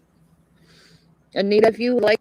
Shanny, what you need is a kitchen and a refrigerator and a stove. You had all that stuff, Shanny. All you had to do was clean once in a while. That's all you had to do. If someone told me, hey, you can live in this house for free, all you got to do is keep it clean. I'd jump on that in a second. You got to clean your house any damn way. Like my apartment just got inspected a few days ago, and you know how long it took me to get this place looking like great. I mean, it was somewhat picked up, but I mean, I had the place looking good, and it took me like 2 hours. 2 hours. That's all it took. Wiping off stuff and making sure that it was clutter free, making sure putting air freshener out, things. Just basically all I had to do was just run the vacuum a bit and wipe some stuff down. And I took my time. I mean, because I don't know, I'm kind of wore out, but like I would do something for about 15 minutes, then I go sit down for about 10 minutes, then get up and do something else for about 5. I just do a little bit of time. I go through and just do little projects here and there until it was all like nice. So it was nice and clean. And Shanny, it don't take a lot. It don't take a lot. Even if you only clean once a week, you could take like a couple hours out of your day once a week and clean the place. I mean, but you wouldn't, because you're lazy. You're lazy and entitled. You want everybody to do everything for you. All you want to do is just sit there and just be waited on hand and foot. That's all you want. And you want credit for what other people do.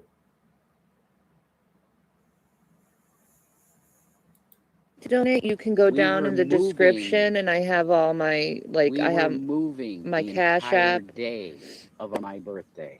That's true. You're moving? Did he just say they were moving? Where?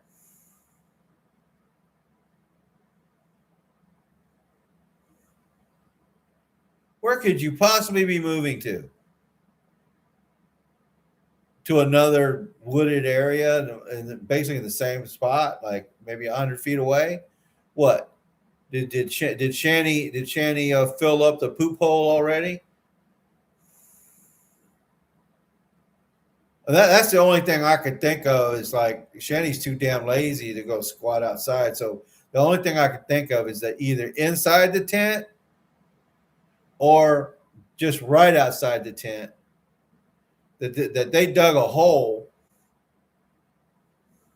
and all Shanny has to do is just roll over and put her butt right there and just let her rip right over the hole. And she's laying on it. She's not even sitting on it. She's laying on it, and she just lets it rip. And so I guess the hole got filled up.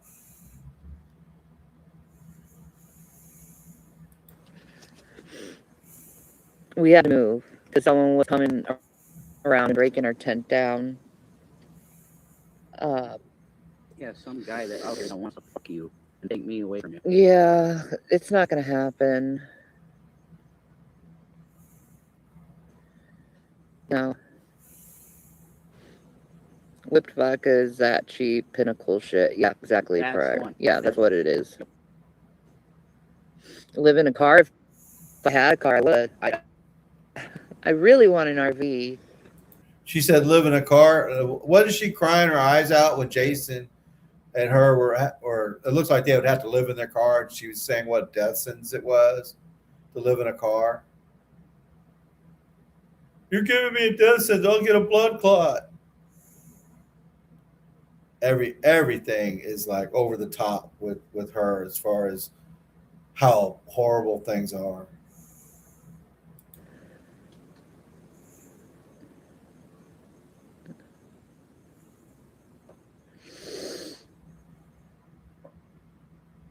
No. Sexy fucker. I miss you. I miss you. How are you?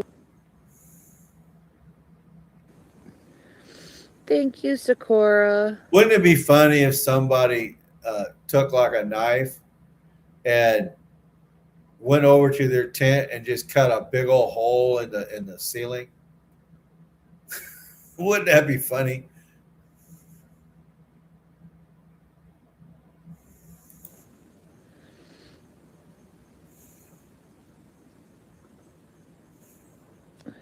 Let me see. Where am I? Guys, I'm at 2%. I gotta go. My phone's gonna die on me. Jacket. Too bad. Sucks to be you. You know, hey, if you had electricity, you wouldn't have to worry about it. Like my phone's plugged in. I don't have to worry about my phone had only like 35% when I got home. I just plugged it in and charged it up because I have electricity. I pay an electric bill every month. I have a place. She wants to get on here. They both do. They want to get on here and act like everything's great. They have what they need and blah, blah, blah, blah, blah, blah. No, they don't. You don't have a shower, you don't have a kitchen, you don't have a stove. You can't you're very limited on what you can eat because you're limited in what you can prepare. You don't have a kitchen to cook a goddamn thing in. You don't have electricity. You don't have plumbing. I don't I don't think you realize just how bad you fucked up. Homelessness is so freaking terrible that unless you had like a drug problem or something or a mental illness, a combination thereof, if you were capable of rational thought, you would realize just how bad homelessness is, and you'd be doing everything you could to no longer be that, which would include finding a fucking job. How come, Jesus, you've been homeless for dang near a year? Find a god dang job. My God.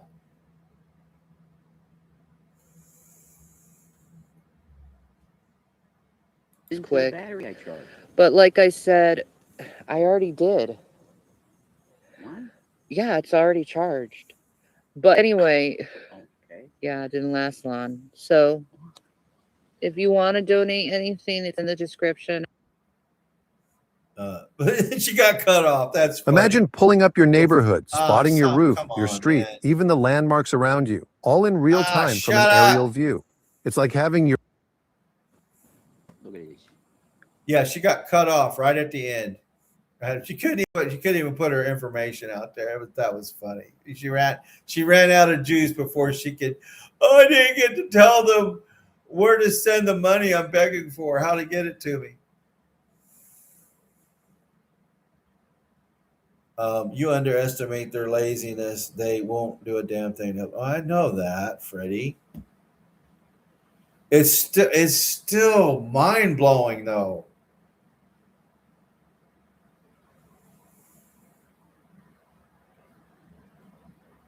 No dignity at all. None.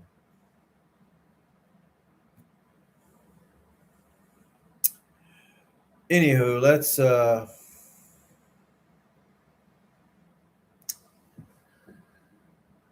screen sharing for a minute, and let's see if there's anything new on the Vaughn front here.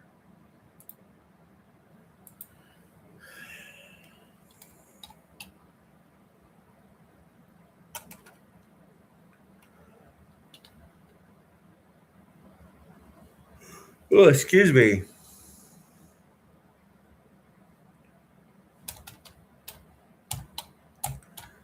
Fat photog.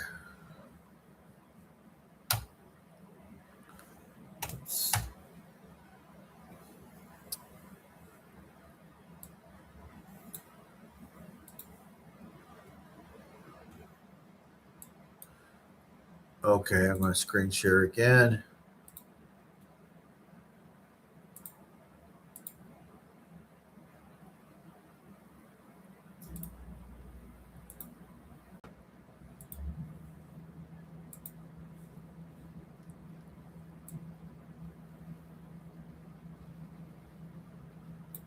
Birthday move-in. I know this is the same thing we just looked at, but I just want to see what Fat Photog did with it.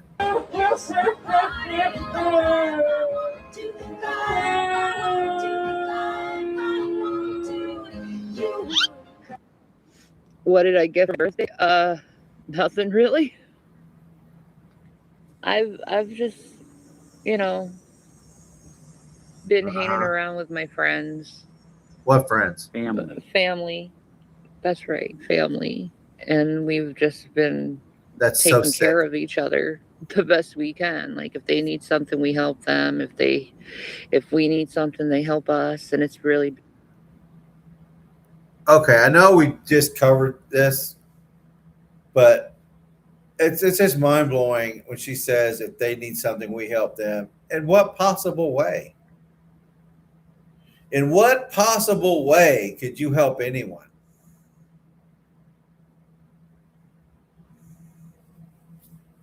Like this, oh man. the disconnect from reality is just off the charts. Beautiful. Where do I live? In a tent. I'm homeless. Rev's birthday was on the 19th, Mick. So their birthdays are close together. Good for them.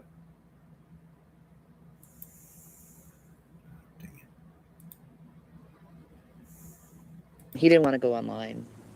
So, and we were, God, we just moved on your birthday, but Wipes don't her worry, nose he with her frickin' hand. woke up and everyone was giving him weed to smoke. So here, she just admitted it. So there was weed and stuff, and people were giving it to him. So they are over there partaking in whatever the bullshit is that they were complaining about. We got too many people over here doing these drugs, and they just admitted that they partake in whatever they have, in the group, whatever that encampment has, they partake in it. They can't lie worth a damn, can they? Party boy, you got to do this, you got to do that. They had a jug of booze. Yep, they had a jug of booze. Oh my God, that sounded bad. Jug of booze. Yeah. It'll help. And do I want a jug of? No, God, I don't like drinking. Lying, bitch. We saw you drink yourself until you got sick on camera. One New Year's, not New Year's, Christmas. It was a Christmas thing you did a few years back, and you drunk yourself sick because you got sick on camera, and you were trying to get Jason to clean it up, and then he was trying to get the kid to clean it up.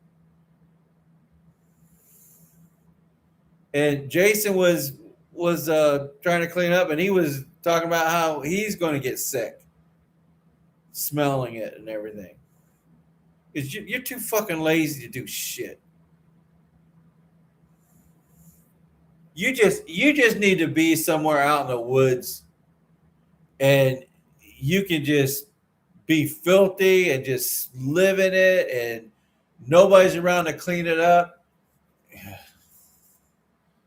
You'd be dead in a week.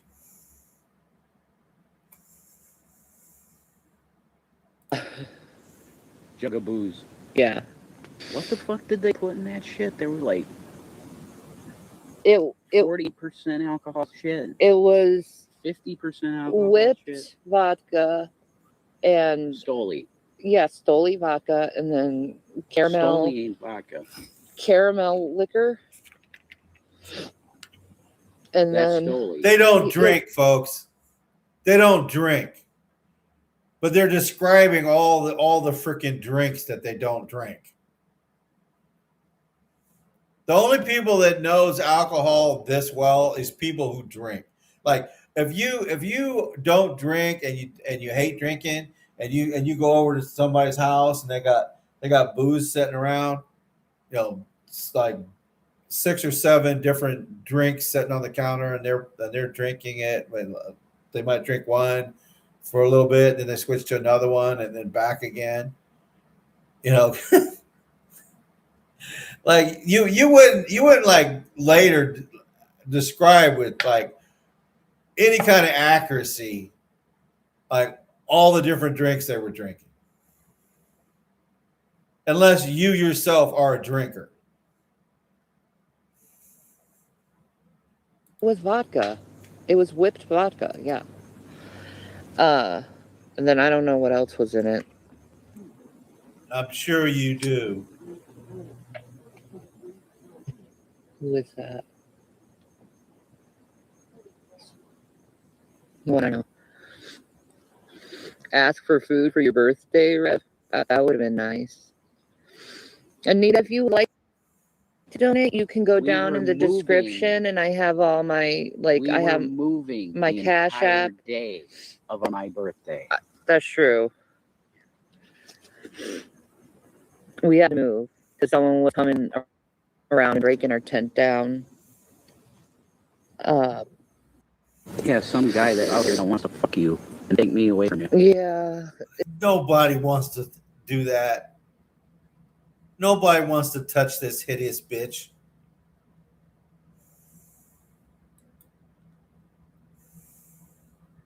it's not gonna happen. Well, no Live in a shit. car. If I had a car, I would. Now you have cheated. Why is Vaughn up there?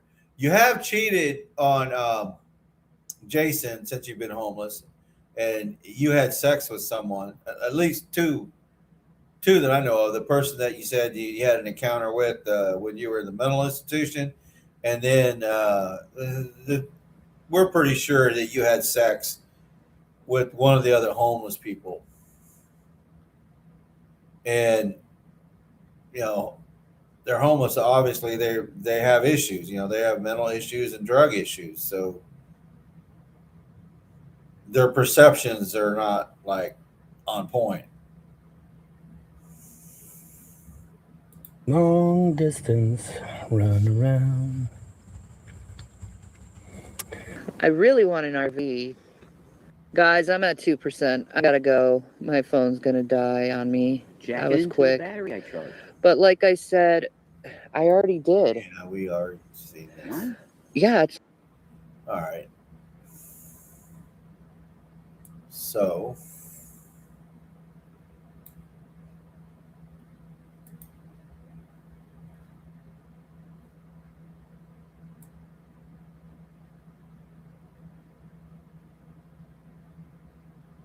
let's see. I can't remember what all we talked about the last time. I think this was. I thought there was another one, different one.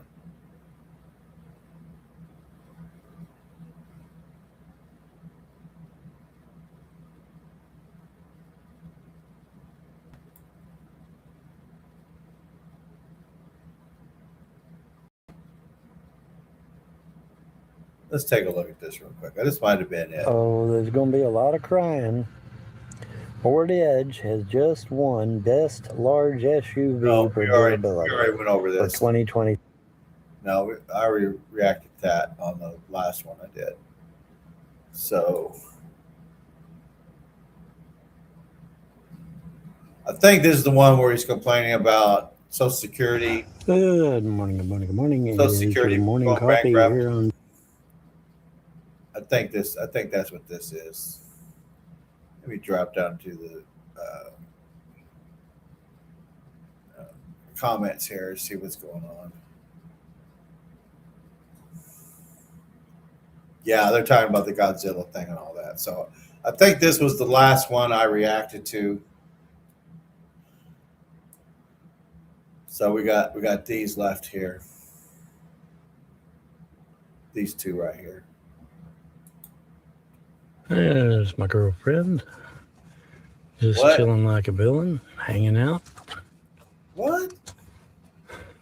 keeping an eye That light is supposed to be your girlfriend's UFO. That's this light up here. on her boyfriend. Absolutely. Absolutely, she is. That could be just a star. I don't She went and cloaked early. Yeah. know.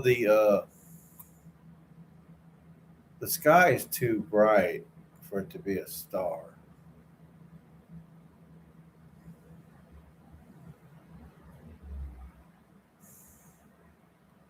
What do y'all think that is?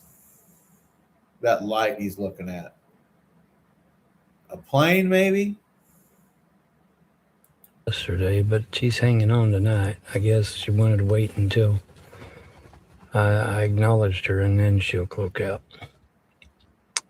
But she's keeping an eye on me. Oh, Bless her bullshit. heart. On. Twinkling a little bit too, looks like. You're going to need a little bit more than this. Keeping an eye on me. So You Very think that's cool, the moon? man. It's kind of small. it's to be pretty the moon. cool. I do say so myself. Well, whatever it is, it seems to be When stationary. you It hasn't Sharpie lay moved. down, please lay All right. down. Oh, come on, Vaughn.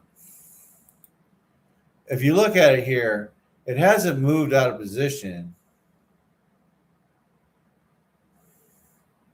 And it looks like the clouds are behind it. These clouds right here. So whatever this light is, it doesn't look like it's coming through the clouds. It looks like the clouds are behind it. I don't know what that is. You need Sharpie lay down, please lay down. Please lay down, okay? Please lay down. Please lay down. That Sharpie has been absolutely on pins and needles all day today, and I don't know why. I have absolutely no idea why. And yesterday he was just fine, but today he's all pins and needles. But anyway, there's my girlfriend. She's there watching. Keeping an eye on stuff. Oh, bullshit, Vaughn. Yes, buddy. That I don't know. That's not a UFO. $3 pepper jack steak burrito. Now joining the Lutz value menu with 10 items, each just $3 or less. I'm hitting pause, but Is your cash just? Lord have mercy. So whatever There's that my was. girlfriend. Oh, shut up. Whatever that is, it's not a UFO. Because I'm quite sure that other people would be reporting it. Other people would see it other than him. And I think that's like some kind of drone or a plane, something. I don't know what. Venus? Yeah, Vaughn says, well, it doesn't look like it's behind the clouds. I mean, I have a really good, I can make out the clouds, and it looks like the clouds are behind the object. So that means the object is lower in the atmosphere than those clouds. It could be a satellite, yeah. It's not no dang UFO, and it's certainly, and if there is a UFO, the captain is not Vaughn's girlfriend. So yeah, he has been saying that he has an ET girlfriend who happens to be the commander of a starship or some stupid. In other words, Captain Janeway. Captain Janeway from the USS Voyager. Just chilling like a villain, hanging out. Keeping an eye on her boyfriend. Absolutely. Absolutely she is. She went and It doesn't appear she to be went and moving. cloaked early yesterday, but she's hanging on tonight. I guess she wanted to wait until I acknowledged her, and then she'll cloak out. But she's keeping an eye on me. Bless her heart. Twinkling a little bit too, looks like. Keeping an eye on me. So, pretty cool, man. It's pretty cool. I do see. See, whatever this light is, it looks like it's lower in the atmosphere than the clouds behind it.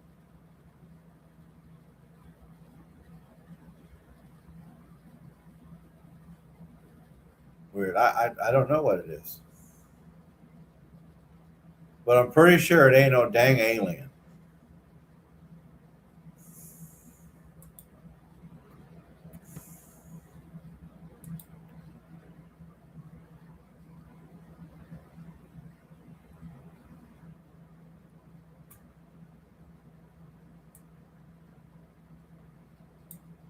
This one's called Train Brain.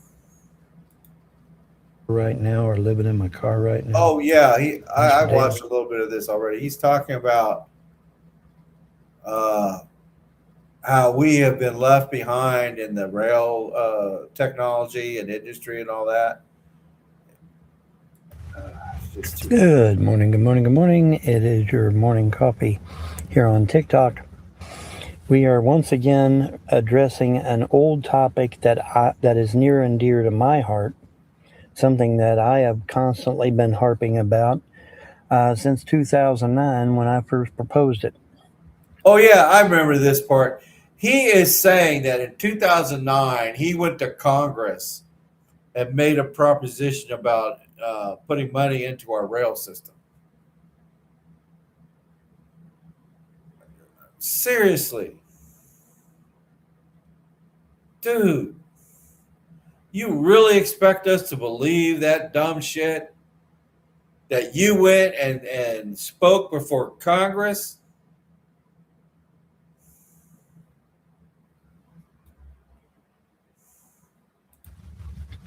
And we'll get into that in a minute. But first of all, the article. It's from the Economic Times this morning. And China has now done with a 21-day underwater connection, high-speed connection. You know what this reminds me of? I think there was this old Twilight Zone episode.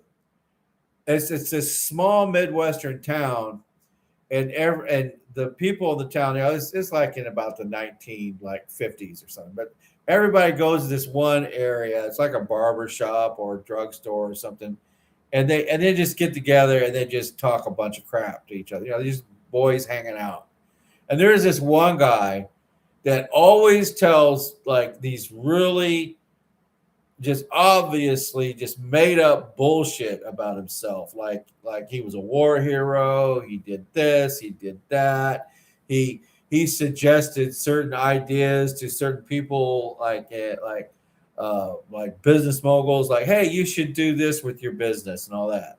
Like he tries to take credit for all kinds of stuff. Vaughn exactly does that.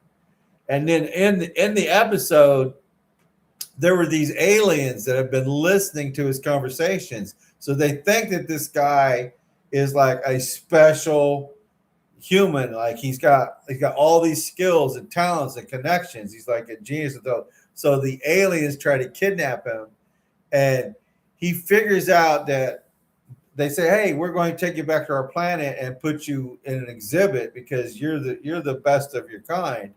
And then he tries to say, hey, look, I'm just a bullshitter. Basically, that's what he's saying. I just like this, like I tell so many tall tales that you can't even possibly believe any of it. And he says he says it does it because he finds it fun to do. And so he figures out that he has this whistle in his pocket. And he took out this whistle by mistake, and he blew the whistle, and it was a shrieking noise that they couldn't take. And then when he blew it, they would get out of his way. And so he escaped. And then he tried to tell his friends, hey, they tried to kidnap me. These aliens tried to kidnap me and take me back home to their planet. And they just say, it's just you telling a bunch of bullshit again. And that's what the Twilight Zone episode was. I wish I could remember the name of it, but it was either Twilight Zone or the Outer Limits. But I think it was the Twilight Zone. The old Twilight Zone, the one from the 60s. But anyway, that's what Vaughn reminds me of. That guy, that character, only dirtier.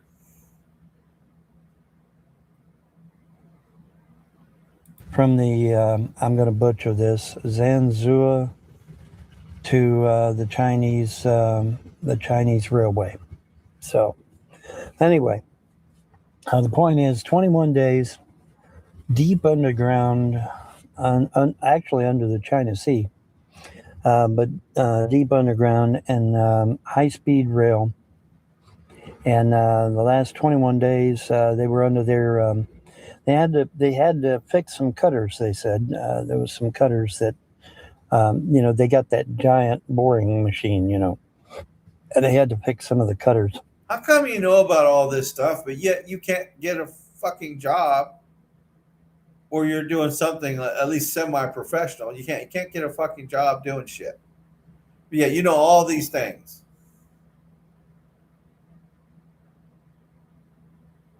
But you haven't figured out soap and water yet. And got that done, and 21 days, and got it done. But yeah, the giant boring machine, and have connected another province, I guess it is, to to the Chinese high-speed rail. And I applaud the Chinese for having yet another access to the high-speed rail system. But like I said, for me, it's very disheartening because even my haters have to admit that back in 2009, I went to Washington D.C. Bullshit. Nobody's admitting that. In 2009, you went to Washington, D.C. Listen to this shit. In 2009, he went to Washington, D.C.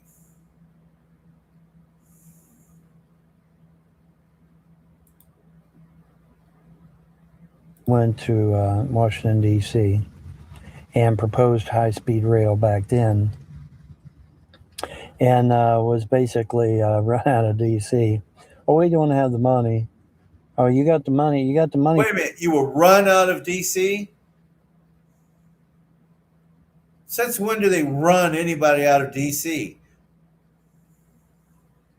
What does that even mean, Vaughn? Oh, they ran me out of D.C. The only thing I can think of in a modern way where something like that, when you're speaking, something like that would sound like it would make sense, as if you tried to run for office and they voted you out. Like you didn't even have a chance. And then they told you, we don't want you here. Like you suck, basically. And I can almost see somebody saying they ran me out of DC. But if all you did was go to make a proposal, like what possible proposal could you make that would infuriate Congress so much that they would run you out of DC? The things he says makes no sense because he has to word it in such a way to where he's greatness, or he's like proposing something that's a big deal and it offends everybody because they're not ready for the truth. That's how he's making it sound. Vaughn, you ain't that guy. You're a deluded nut. You ain't that guy, dude. You ain't that guy that's going to go and speak to a bunch of people and just have everyone hear about it and just think that it's either awesomely good or awesomely bad. Like, dude.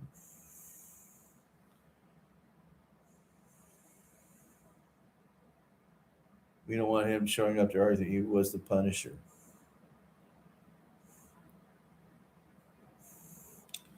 I've got some punishment for him. For Ukraine, you got the money for Israel, but you ain't got the money for your own damn people. Folks, our train system. Okay. So his thing is that he proposed to put money into the rail system for high speed, whatever this is. And somehow that is spending money on the people. Somebody make that connection for me because I don't understand it. So, you got money to give to Israel, but you don't got money to spend on your people. And that's another way of saying on this rail system that he proposed. This is the level of crazy of the same level where he claimed that he drew the blueprints for the stealth bomber. And they stole those plans, and then they made the stealth bomber because they stole the plans from him.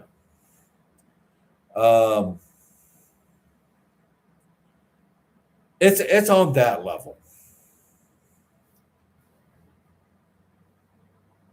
System here in the United States is 1950s era diesels. You say, well, one, we've got Amtrak. Yeah, you got Amtrak, but first of all, it's limited. But even Amtrak's 1970. It's all our train system is horribly old.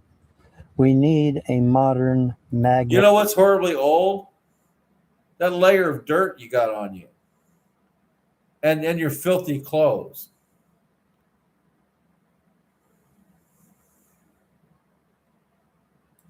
Style high-speed rail in this country. America should have been first with high-speed rail, not last. We're the Okay, here's something you don't understand, you moron. Okay, the reason why, and I have mentioned this before to people that I know in my life, people at my level, just friends and stuff. I said it's my opinion that I think we should have kept improving our railroad systems because that was a big thing, back before the turn of the last century. Was our rail system? That's what united this country, and we just kind of sort of let it go by the side. We did improve it over the years, but we didn't really make it a main thing. While Europe and everybody else had to. And the reason why they had to is because of the economic restrictions that most European nations had to go through. So, but we didn't do that. We went with a highway system. We developed our highways. We started with the rail system, and then we just built up massive super highways.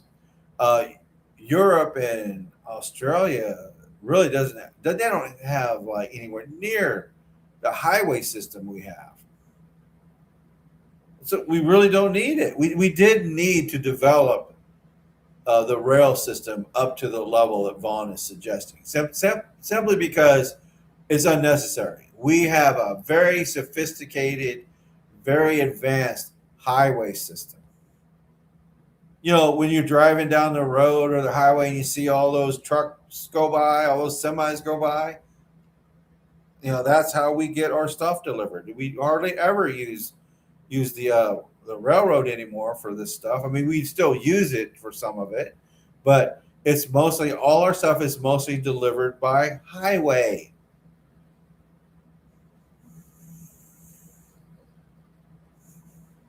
It makes no sense to put money in two systems because they'd be competing with each other.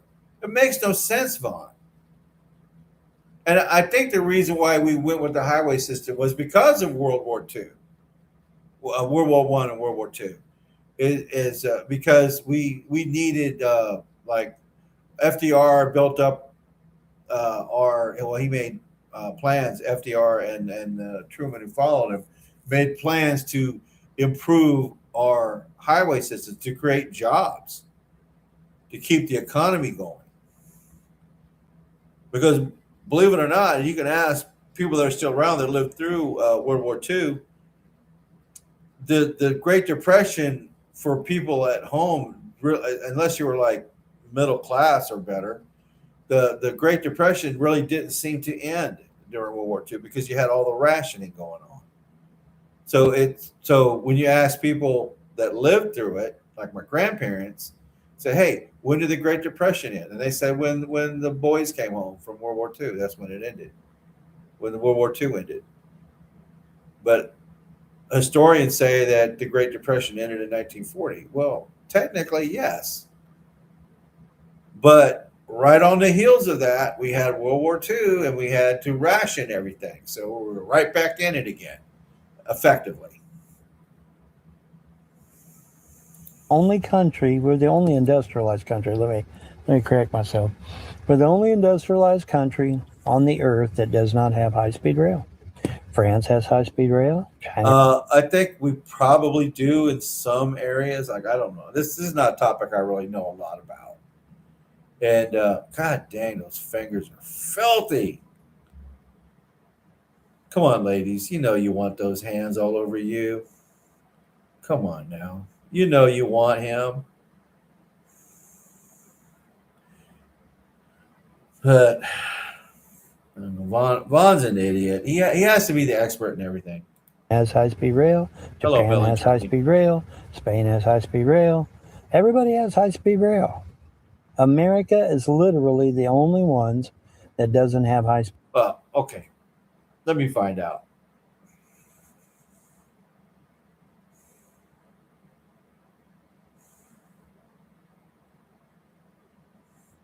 Does the United States have high-speed rail?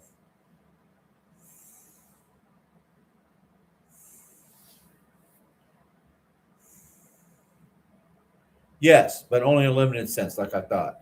The U.S. has a few fast passenger rail services, but it does not yet have a broad, dedicated high-speed rail network. comparable to Japan, France, or much of China and Spain.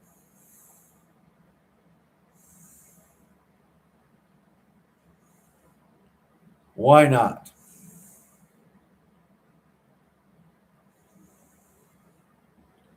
You see, Vaughn, with a few simple searches on OpenAI or Google search or anything like that, you could pretty much find out the answer to some of these things. And you would do that if you wasn't such a know-it-all, and you're always wrong about everything.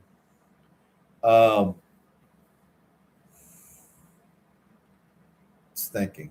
I said, why not? That's what I said. The main reason that the United States built its transportation system around cars, highways, and airplanes. Well, I didn't even include the airplanes, but yeah, that makes sense. We don't need a high-speed rail. You could drive to the freaking airport, and you leave California. So you leave New York, you can be in California in just a few hours. So it was completely unnecessary. You don't understand economy. Why would you build another system up to compete with a system you already have that's just as good or better?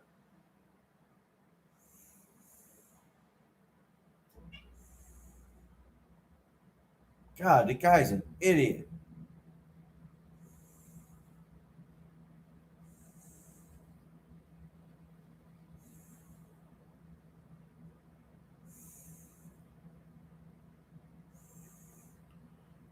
It's not true. Canada hasn't got a dedicated high-speed road. Who mentioned Canada? I didn't mention Canada.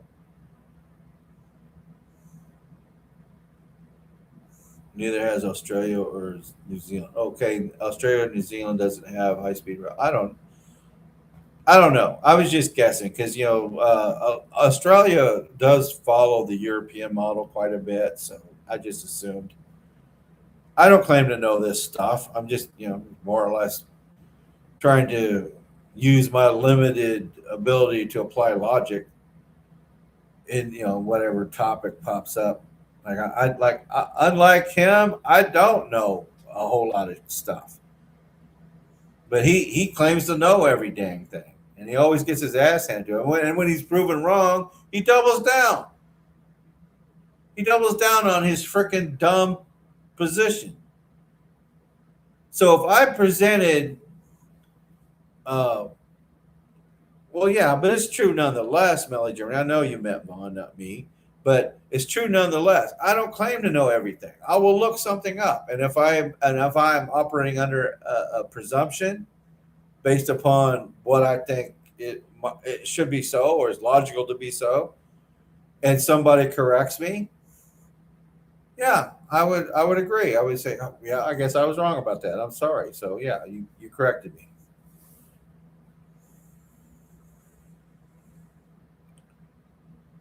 Speed rail. We're literally the only ones. And this is something that I proposed back in 2009. I literally went to Washington, D.C., and the trolls and haters know it because I filmed it while I was there. I had fun filming D.C. while I was there. But yeah, I went to D.C. He filmed it, folks. He went to D.C. to present his idea that we should pursue and put money into a high-speed rail system when it's completely unnecessary. So he recorded him doing this. Please, Vaughn, play the recording. You liar, sack of shit! Like it's just like when he tried to say that there was a recording. I was in a live. This was years ago. I was in a live stream, and it was one of Shanny's live streams. And there was me in there, Shanny was in there, Jason was in there. This guy called Mindbender was in there, and I was in there, and Vaughn was in there. And Vaughn was accusing another person came in, but Vaughn was accusing them of saying, hey, you said that I threatened to murder my wife. How do you word it? He goes, you told his wife, which is Andrea, the one they call Mouse, you told my wife that I was going to murder her and the kids, or something like that. Something to that effect. And So he said, it is on video of you telling her this. So we asked him, do you have the clip where he's saying these things? And Vaughn says, yes, I have the clip. And we listened to the clip. Nobody said anything like that. And he still swore up and down that we just heard the guy threaten or say that Vaughn threatened to, you need to leave Vaughn because he's going to kill you and your kids. So, and we listened to see if the guy actually told Andrea anything like that. Nobody mentioned anything of the sort. It wasn't in the recording that he presented. And we told him, said, nowhere in there did this guy tell Andrea that you were plotting to kill her and the kids. That isn't there. He swore it was. And I said, Vaughn, you just listened to it, just like we did. You played it. We all listened to it. And you're the only one that heard that? It's just like when he tried to say that I accused him of doing stuff with his kids, of doing inappropriate things with his kids. I never made this statement. We were on G-Man's live stream, the great debate arena thing or whatever it was. I don't remember which number it was. He did like 10 of them or whatever. But me and Vaughn were both in the panel. And then it's right out of the blue. It's right when I said, you should have picked your mother up off the floor instead of leaving her there. And then he got mad, and he accused me in that live stream. He accused me of saying that I said that he touched his kids inappropriately. And I never made that claim ever. And he tried to say I did. And then when he went on his, he got kicked. G-Man kicked him out. G-Man even tried to find it. He couldn't find the statement. He went through the whole thing. He couldn't find me saying anything like that. I never mentioned his kids even once. And so then Vaughn goes on his live stream. He still had his YouTube channel at the time. So he goes on to his live stream, pulls up the picture of the great debate arena that we had just been in. And he doesn't play anything. He doesn't play any of the recordings or anything. He just has the still picture there and says, it's in this live stream where David Anthony, that's the name I was going by at the time, David Anthony said that I touched my kids inappropriately. And he wouldn't play it because he knew that I never said that. And John believed it, and other people in his panel believed it. And I even put a message in and said, why don't you play the video? Go to the part, find the place where I said that, and then play it. He wouldn't do it. He couldn't do it because he's a moron. He only hears what he wants to hear.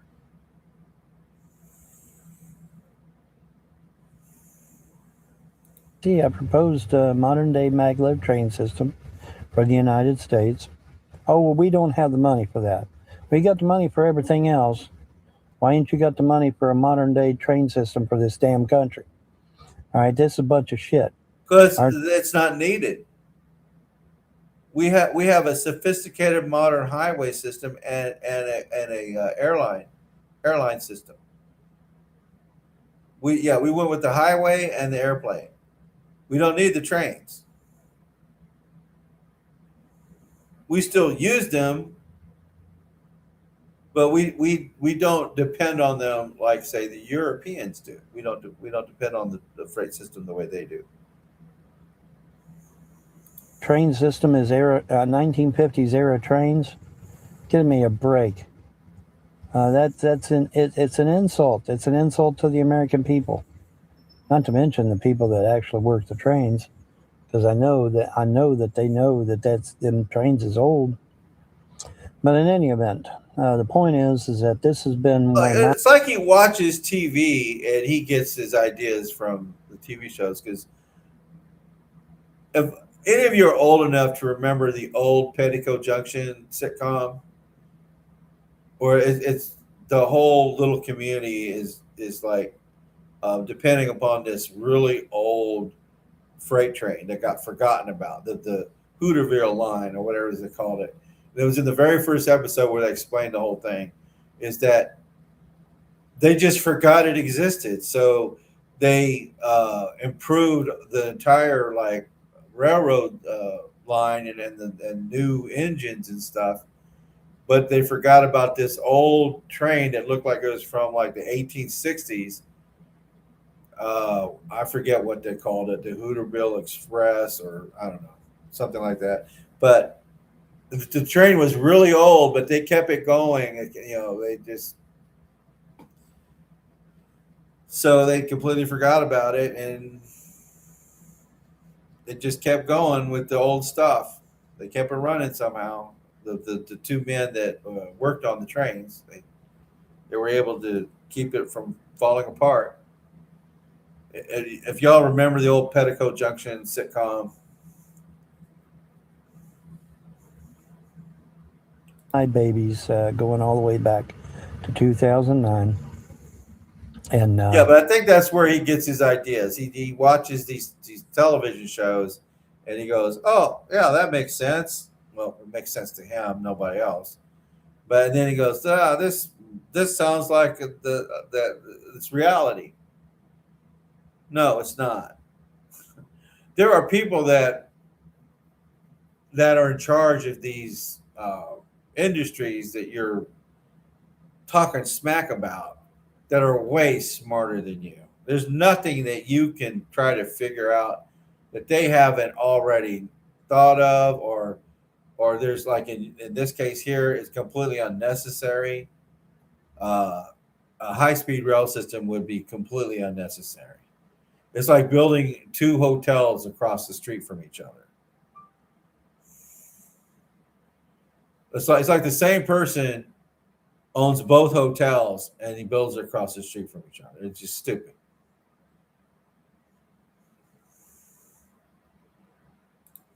I actually went off, I actually got off my ass and went to DC and actually proposed a modern maglev train system for the United States.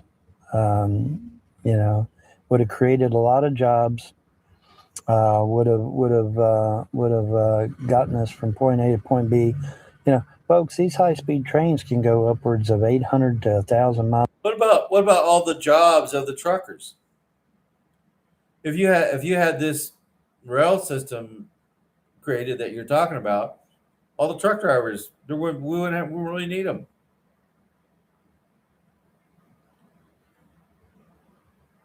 An hour, and that's pretty damn good. Can you imagine? Can you imagine going from LA to New York in 2 hours? We kind of already do. Let me find out. If I wanted to go from New York to LA, how long would it take if I flew in an airplane?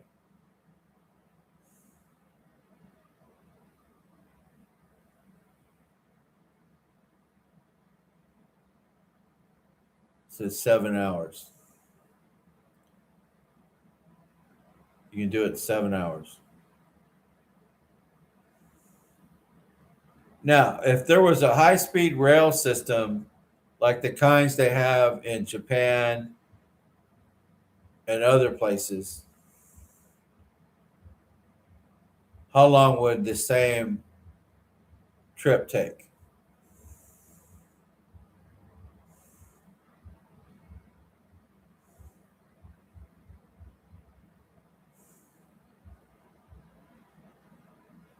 For a true Japanese style bullet train, a New York Los Angeles trip would take 14 to 18 hours.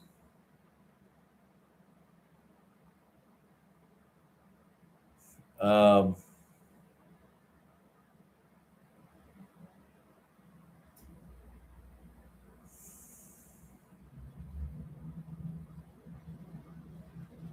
according to this one fella on YouTube, a high-speed rail system, you would be able to travel 800 miles an hour. I find that to be unbelievable because wouldn't that create a lot of safety problems? I think that would break the sound barrier. I think the sound barrier was probably around 500 or 600 miles per hour.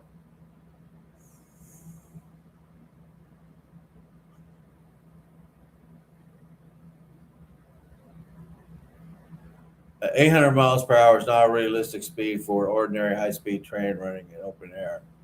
It is around or slightly above the speed of sound near sea level, which is about 761 miles per hour. Japanese Shinkansen bullet train, only 200 miles per hour. Japanese superconducting maglev, only 310 miles per hour. Hyperloop concept, about 760 miles per hour. So there is no existing train system where you could go 700 to 800 miles or possibly even 900 miles per hour.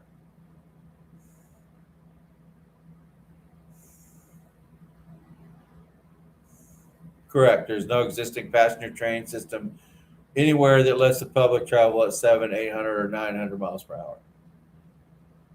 Because I thought when I first heard him say that, like, oh, I got 800 miles per hour, I'm like, bullshit, you're breaking the sound barrier. That's like, you have to be in a special, um, like you get in a jet fighter. You have to be like strapped down and everything. You know, you have to be in a special kind of safety seat to go that freaking fast. And not only that, people just can't travel that fast unless you're like in the sky where I don't know. So something has to do with the physics where when you're closer to the ground and you're traveling that fast, it's I don't know. I don't know how to explain it. It's just that it would create a lot of problems for people, especially if people have bad health and stuff, like if they have trouble breathing and stuff. I think you have more issues with G's if you're traveling if it's possible to travel that fast nearer to the ground. I think you would have more issues with G's. I'm not sure about that.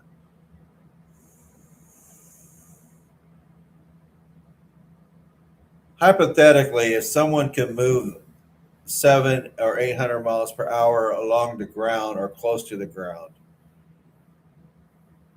would that affect one's health?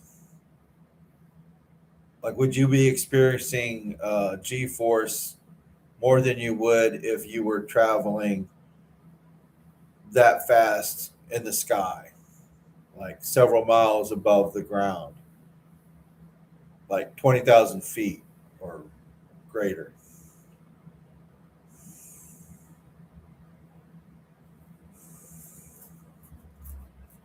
No, the steady speed itself is not what creates the G-forces. A person moving at 800 miles along the ground could feel essentially normal once the vehicle had smoothly reached that speed, just as passengers in jet cruising hundreds of miles per hour normally.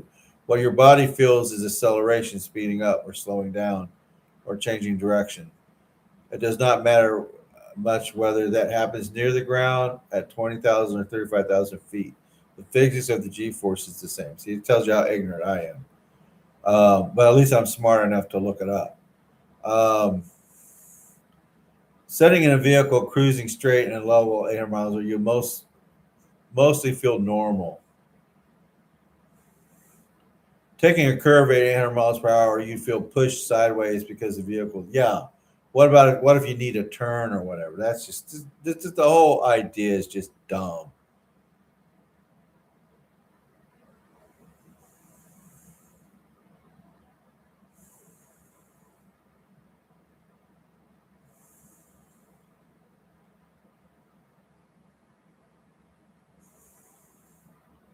I don't even know why I'm giving it this much seriousness anyway.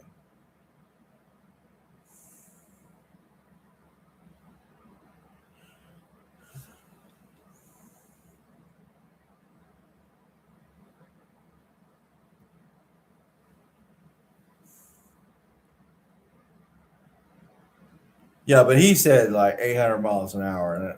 And when I first watched this, I think it was early yesterday or late yesterday, um, I was like, 800 miles per hour? Are you stupid? Because I was visualizing 800 miles an hour and just people are just being flattened on, like in their seats and stuff. But yeah, according to this, what ChatGPT just told me is that if you turn, that's going to be a real problem because you try to turn and everyone's going to go like a bug splattering on a freaking car window. So they would have to make it like it's just a straight line, like you don't have to make any turns. I don't know. It just seems like a dumb thing to try to do, if it were possible.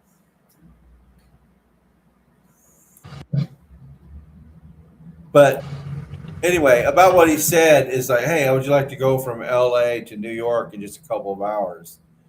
And the high speed rails that Japan and all the rest of them have aren't even close to what he's talking about. He said if we had the same system here, when you travel, if you're just talking straight flight, not layovers or anything like that, you're talking like 7 hours of flight to go from New York to LA. He's saying do it in a couple of hours, but he's operating under the science fiction, reality that we have trains somewhere in the world that go 800 miles an hour.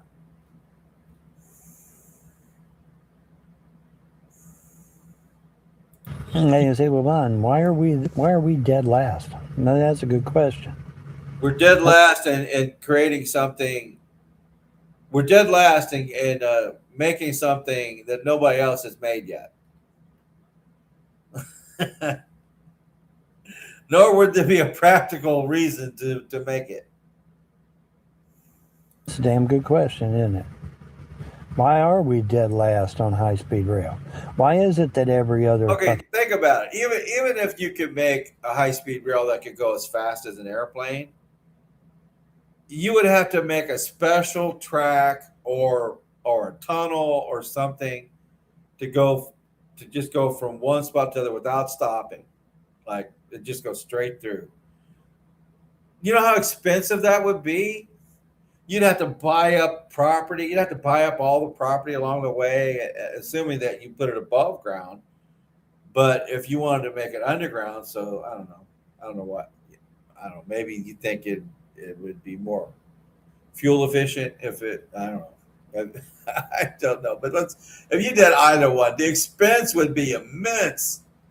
It's like it's just cheaper to build a freaking airplane. It's cheaper to build an airport in this city and then an airport in the other city, and you have the plane and you just fly there. It's much less expense than buying up all the property between and then building a freaking track. God, do you even think these things through? And not only that, if you even tried to present that to Congress, you wouldn't get run out. You get laughed at. You get laughed out of Congress because you would have to like present it in a professional way, which means that you would have facts and figures and some sort of estimated cost. You're nowhere near smart enough to put anything like that together, especially over something as absurd as this. It's like, oh, we need to build this rail system just like what Japan has, so that we could leave New York and be in LA in 14 hours. because that's the system Japan has. They're only doing 200, 250 miles an hour. So yeah, we need to spend money on this system that'll take us twice as long to get there. Come on, dude. Industrialized nation has high-speed rail and we don't? That's a damn good question. And it needs a damn good answer. Because every other industrialized country has high-speed rail. We're the only ones that don't. Can you imagine what would happen if like say you could travel that fast and like something breaks? And can you imagine it would it would be like that scene in the $6 Million Man where he crashes his plane. It'd be like the train would like derail a bit, and then at 800 miles an hour, it would just go through that tunnel or that track, and it would just be like a rocket, and it would tear everything apart. I mean, every part of that freaking of that train would just, the friction, it would turn into a bullet.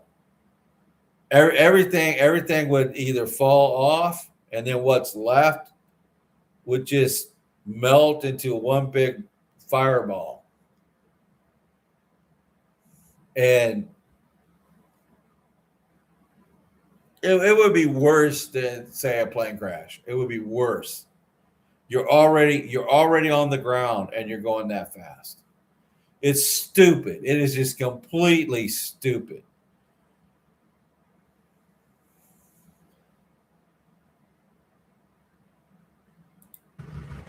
I got excited one day. I was sitting at home. I got excited one day because I saw a big headline: high-speed rail coming to the United States, and I got all excited. Then I found out that it was high-speed rail for Walt Disney World. Why would Walt Disney World need a train to go 200 miles an hour, let alone 800 miles an hour? Why would Disney World, look at, he's popping his eyes out again. That's, I'm starting to see this as a tell. Is when he says something stupidly outlandish, he pops his eyes out like challenge me, challenge what I just said. Because he knows it's bullshit. He knows it is. That's why he's popping his eyes out.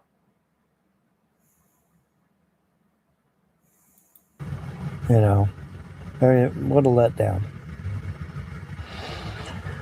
But in any event, and then of course there's the botched high-speed rail system that California wanted to try, but it was just nothing but a money-making scheme. It wasn't even real. My system was real, but I got it wasn't. No, what do you mean my system? You talking about this cockamamie plan you cooked up? That you claim that you took to Washington, which I call bullshit on that. Because it would be a gag reel, because everything in Congress is recorded. And you said it was in 2009, so I damn well know that if you went there, it got recorded, and it would be played all over YouTube. Like, listen to the stupidest fucking shit you've ever heard presented at Congress. Rejected, of course. In any event, we're the only nation, industrialized nation, that doesn't have high-speed rail. We're it. This is why your dumbass can't work anywhere. Is because you got a fucked up head. You got your brain is fucked up. Your brain is mush. Well, everybody else has it but us. We're the only ones that don't have it. It's just like the last one you did, where you said that the Social Security system is bankrupt and nobody can get their money. Well, how the hell did I get my money? I got my money. How come nobody else is saying that they're not getting their money except you? Because you're an idiot. You're an idiot. You don't understand how the system works. The reason why you didn't get any damn money is because you don't qualify. You don't meet the requirements. And not only do you don't meet the requirements, you don't even know what the hell they are. You think the requirement is that, oh, you just need it. No, there are two requirements for getting Social Security, unless you have like bad health that can be documented.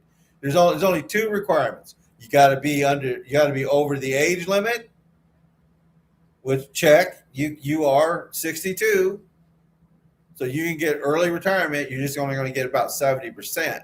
You're not going to get the full amount. You're just going to get 70% of it, roughly. So, and you've had to work somewhere. So you met the age requirement. You haven't met the work requirement because you never worked any damn where. Just because you're 62, that doesn't mean you can get it. You have to be 62 and have had 4 work credits. Is that what it is? Yeah. Okay. It's 40. You get 4 credits every 10 years. So for every 10 years, I believe that's how it is. For every 10 years you worked, you get no,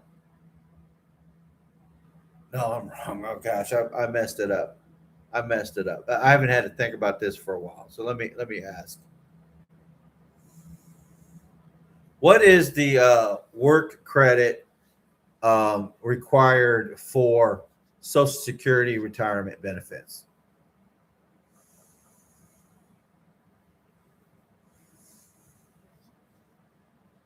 $40 work credits. That's what I thought. So for Social Security retirement benefits, you generally need 40 work credits to qualify. That's essentially 10 years of work. Oh, okay. So it's 4 credits per year. And so you've had to work at least 10 years. You haven't even worked 10 years, Vaughn. If you work from age 21 to 31, you would be able to get Social Security benefits because you need 40 credits, which will only take 10 years. So, I mean, you could have worked 1 year, took 3 off, worked 1 year, took 3 off. Now, I promise you, unless you made a lot of money doing this, you're not going to get much Social Security. So you have to meet the work requirements, which is only 10 years of work in your whole life. And for every credit, you earn 1 credit for every $1,890 you earn in wages. Okay, that's for this year, though. And so, yeah, there's a couple other little odds and end rules that apply. But the basic thing is you have to have a work history and you have to be at the age limit. And then determining about how much money you made determines how much they withheld for Social Security and therefore paying into it. And your boss has to match that.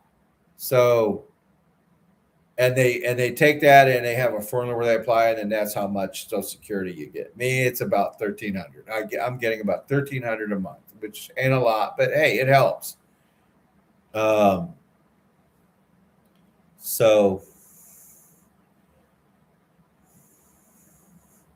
they don't determine how much your monthly check will be. Your benefit amount is primarily based upon your highest 35 years of earnings. Okay, yeah, they average it out somehow. So, yeah, they have a formula they use. I really don't understand it exactly, but Vaughn, you've had to work. So if you only work 10 years, you're not going to get a very big Social Security check. And you haven't even done that. then that's why you complain about Social Security. You complain about Social Security because you don't qualify. You don't qualify because you haven't worked enough. So, and this is why you're talking all this 8 months to 2 years, because I think you're hoping that somehow you can get approved for disability, which means that you could go and get your SSI even if you're not 65 yet. So I think you're hoping that you can somehow get proven that you're fit, you got some sort of physical disability, and I think your best bet is to go the mental route because you're obviously nuts. So you're waiting. You know, at 65 you could get SSI, and I think you're just trying to gaslight everything so that. Or back, we call it gaslighting now, but back in my day, we called it pulling an okie doke. So you're trying to do an okie doke, i.e., gaslight everyone that's listening to you into thinking that, oh, you're on some kind of a waiting list. And no, what you're doing is you're going for SSI. That's what you're going for, because that's the only thing you can get. Your Social Security benefits ain't going to be shit, and you know it. I mean, it's beyond words. Hello, Melly Jiminy. She's doing this. Disney doesn't have a high-speed train. Yeah, why would they? It's stupid. I mean, it's beyond words to believe that the reason why Social Security service don't give you your money straight away is because they don't actually have the money. Yeah, he actually said that. He said that in the one before this one. He's a fool. He's a moron. And this is something that was my project. Even the haters cannot deny this was my project, my idea, my concept, my everything. I took it with me, had my briefcase and everything. Went to Washington D.C., filmed Washington D.C. There's only one reason why you don't get Social Security benefits, because you didn't meet the requirements.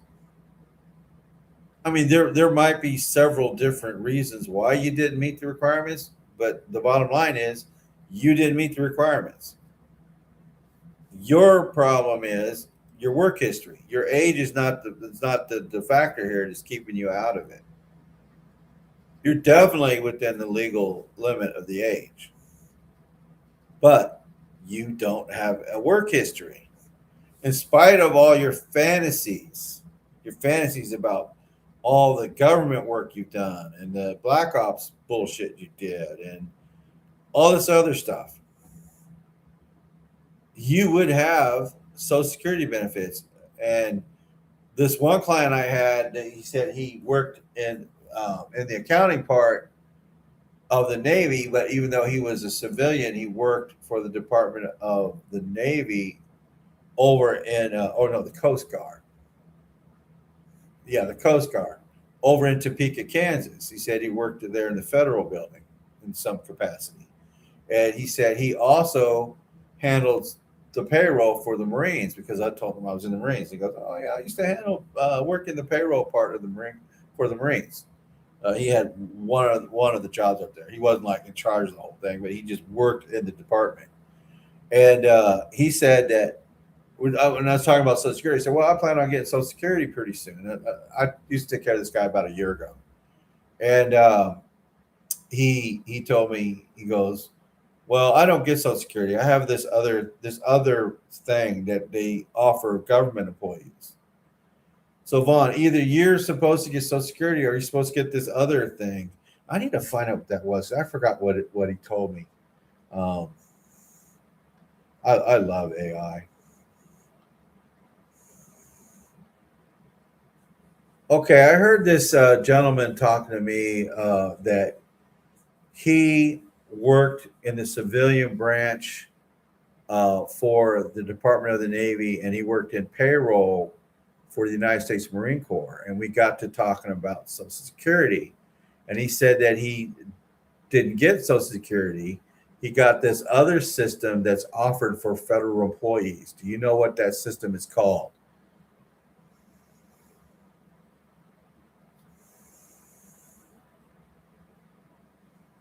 he's most likely talking about is the Civilian Service Retirement System, or CSRS. It's called the Civilian Service Retirement System, pronounced something like CSERS. It's the older federal civilian pension system, and many long-serving federal employees under it did not pay Social Security tax on their federal wages, so their retirement benefit came mainly from a federal civil service annuity rather than Social Security. See, unlike Vaughn, when I say I knew this guy and blah blah blah, and he told me this thing, or I experienced a certain thing, I'm not lying. I'm not bullshitting anybody. And not only the things that I say that I had a conversation about, or they told me about this other topic or whatever, it's usually, well, not usually, it's always something more down to earth, something more realistic, something more of a common man level, instead of all this fantastic, I was the Punisher and I ran into burning buildings and rescued kids, all this other bullshit Vaughn seems to want people to think that he did. And yeah, I'm not gonna say stuff like that. So if I tell you I had a client or I knew somebody and they told me about this system they said that they were involved with, I'm not lying about it. Now, I'm not saying that the person probably isn't bullshitting me, but it'd be easy to fact check it, like I just did.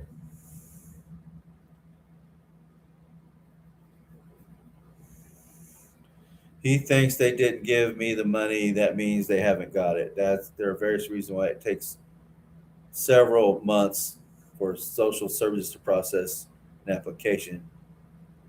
Doesn't even occur to him. Yeah. If he applied for social, let's say he was able to get Social Security early retirement. If he applied for it tomorrow, he would be able to start getting benefits 3 months at the outside.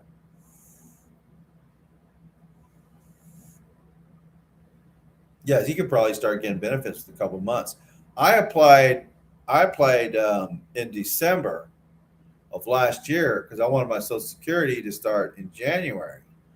And they asked me, how much do you think you're going to make? Well, I was thinking, okay, I'm going to be trying to work 10 hours a day, or enough to where I figured that half of my Social Security, whatever it was, I can't remember exactly how I figured it, but I was going to try to average $500 a month on top of what I would get at a job between my door dashing and my caregiving.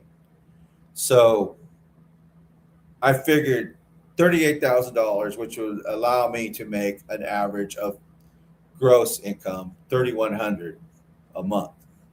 And then I would save the $500 a month from Social Security, and I would just pay my car off. That was my original plan. And then they came back and said, oh, well, here's the deal. Because I thought they would just give me $500 every month instead of the whole thing. They said, no, we're going to hold back. We're not going to pay you from January all the way through to June. And then we'll start your benefits in July, but we hold back a month, so you won't get your first check until August, which is this month. And I thought, oh, it just messed up all my plans. So I had to come up with a new plan. And so, yeah, they were going to start where if my benefits, say I didn't have any of the restrictions, the benefits would have started in January, but I wouldn't get my first check till February. So it would have took 2 months for me to start getting a paycheck, to start getting a Social Security check. It would have took about 2 months. So see, Vaughn doesn't bother to find out anything. He just doesn't. He thinks he knows everything. I think he can only apply at the moment is food stamps and Medicaid, right? But I agree with you. He thinks he's going to try and get disability benefit. Yeah, he's going to try to get SSI. But he does, I mean, he might understand now because that's why he said this bullshit that he said in the last video. Oh, I'm going to be on like a 8-month to 2-year waiting list. Because if he can get disability and get SSI, which is $950 a month, if he can get that, then he's thinking it could take 8 months. But if he has to wait until he's 65, and he's going to turn 63 in just like a couple months, that's 2 years. So he's hedging his bet. He knows that in 2 years he can get $950 a month. He knows that, and that's what he's holding out for. And once he gets that, then he thinks that he's going to be able to get all the other freebies. Not going to work that way. It doesn't work that way. And he's going to be on a really long waiting list for free housing. Or reduced housing. He doesn't know that these things take time. Simply because there's a whole bunch of people ahead of him that are waiting. And as far as the reduced housing goes, the reason why you're on a waiting list, one of the reasons anyway, is because you got to wait for someone to either be kicked off the system for some reason, like they start making too much money or whatever, or they mess it up somehow and they're no longer allowed to get that benefit, so they have to move out, or somebody dies. Unless they build more units. So it's either one of those three reasons. They either waiting on new units to be built, or somebody is forced off the system, therefore creating a vacancy, or somebody dies and creates a vacancy. That's how it works.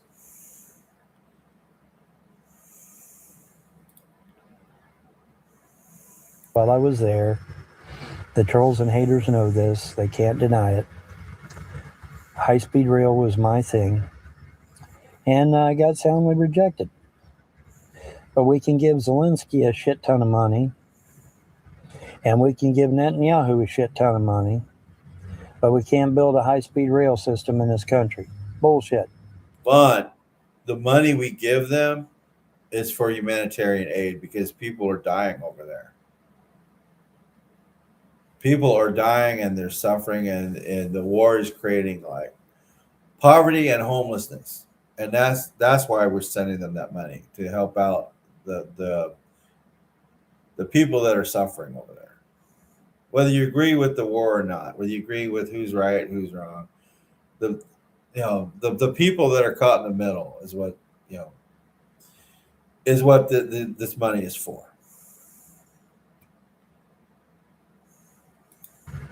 Bullshit. I think that matters a little more than some stupid high-speed rail we don't even need. That makes me angry. It makes me very angry. So what? Who cares if a homeless, filthy bum is angry? Who cares? There ain't shit you can do, Mr. Sorcerer Supreme. Stopping hurricanes with your mind. Go fuck yourself. The billions we gave to Zelensky alone would have at least put a dent in high-speed rail here in this country. It would at least put a dent in it. It could have got the ball rolling at least. We need a new system in this country. Badly. We don't, Vaughn. I can't believe I forgot about the air industry, the airline industry, because I used to work in it. Well, I was working in the food service part of it. So, Vaughn, we don't need it. God, you're dumb. You're so dumb. And we don't have one. Yeah, I was very I was very intrigued to read this article this morning. 21 days. I don't think you read it. What is he going to say? The name of the article? I would love to read that article.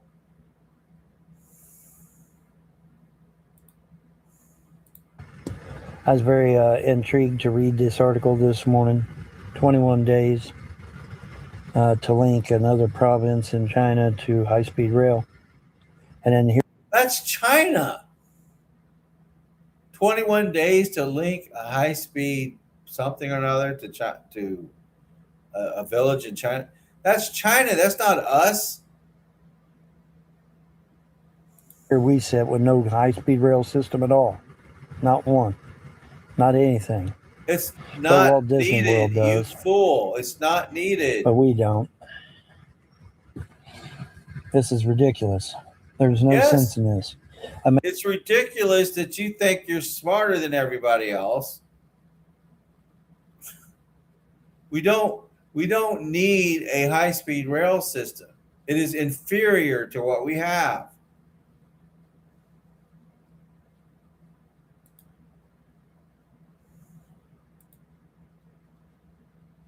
America should be number one in high-speed rail. And we're dead fucking last.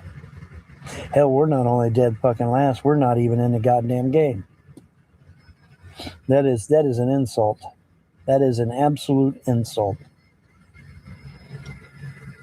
But, oh well. But yeah, even my haters have to admit that I proposed this back in 2009. We don't. We admit that you're nuts. That's what we admit. You're always wrong and you're nuts. Because I actually got off my ass and went to Washington, D.C. and filmed Washington, D.C. while I was there. I proposed my plan and to the people there, and we don't have the money. What people? Name one person that you proposed your plan to. Where did you go? Were you standing outside on the sidewalk? You didn't go anywhere, Vaughn, you liar. Money. Well, you got money to give to Zelensky, and you got money to give to fucking Netanyahu, but you ain't got no money for a high-speed rail system here? Bullshit. Quit rubbing your lice, dude. Quit rubbing your hair lice.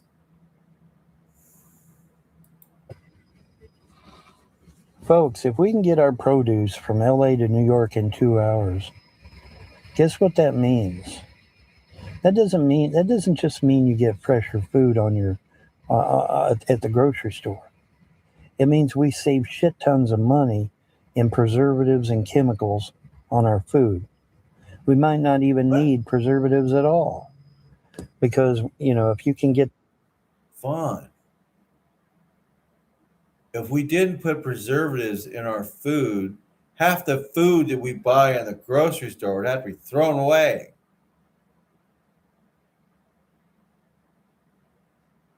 Do you even look at expiration dates?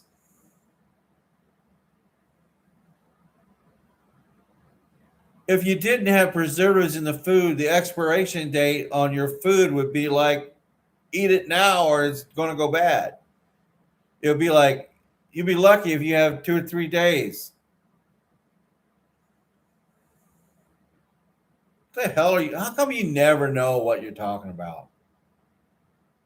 You need to wash the filth out of your ears and start listening.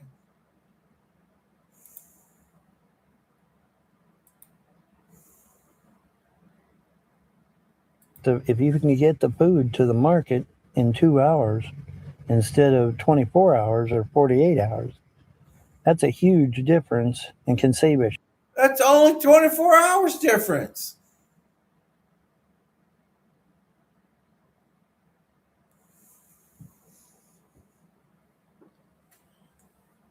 Okay, I just bought a gallon of milk today.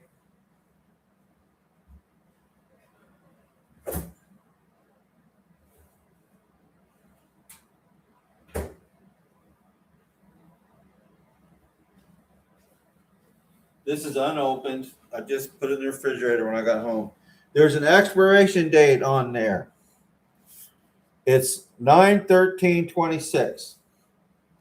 That's September 13th. That means this milk says best if used by, and then there's the date. You got these expiration dates on here so that your food will last a while. So you don't have to go to the grocery store every few days.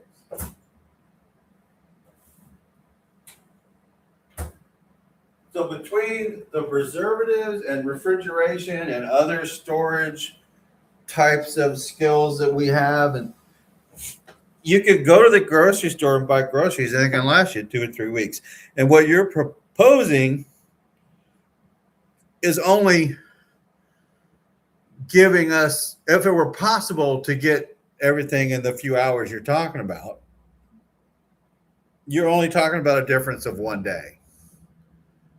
You're only saving 1 day. You're giving up 2 weeks. You're only saving 1 day. How come you're so dumb?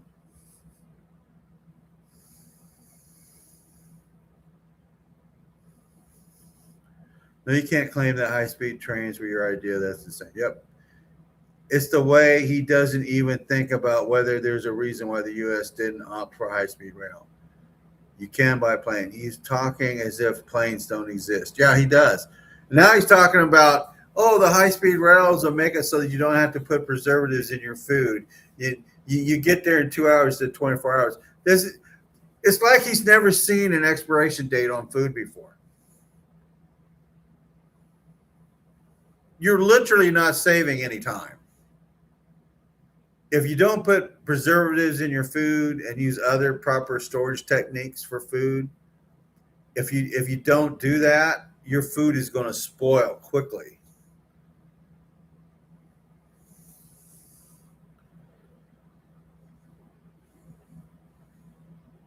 Shit ton of money and produce healthier. Robert Kennedy says he wants healthier food. Okay, well, obviously, if you can get shit from LA to New York, you don't need preservatives. Yes, you do.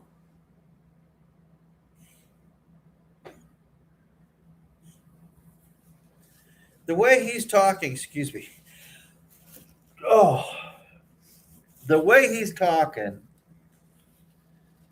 he doesn't think expiration dates exist. Hold on, I'll be right back.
Guys, or at least not that much.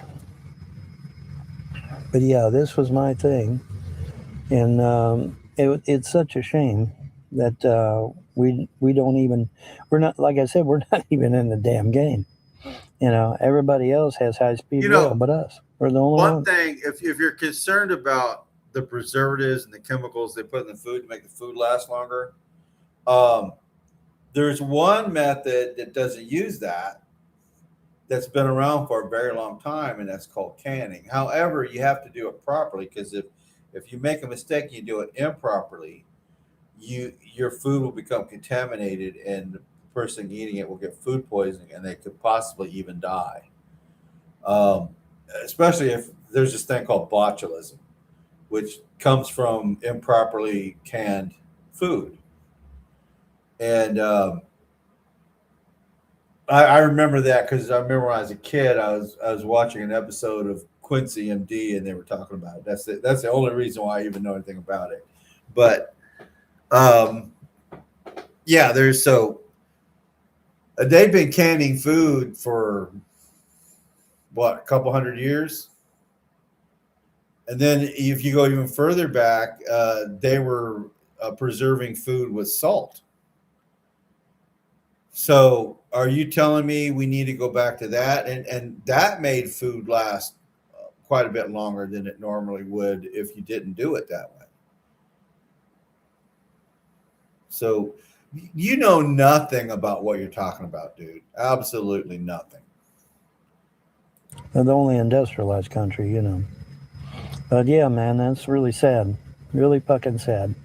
But yeah, China's sitting there celebrating connecting another province with high-speed rail, and here we sit. We ain't even in the fucking game. That's pretty damn. No, because our airplanes go twice as fast as high-speed rail. What's the average flight the average speed of a passenger jet plane? I think it's about 500 miles per hour. Let me fact check that.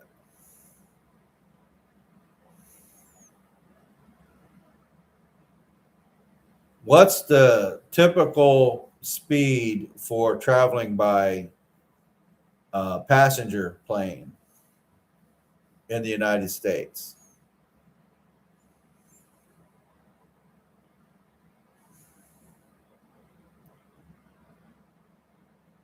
About 550 miles an hour.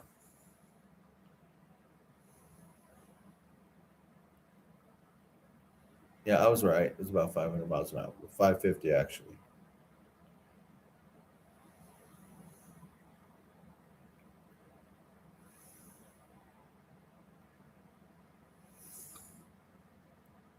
Sad. And it's pretty damn sad. And that was my idea.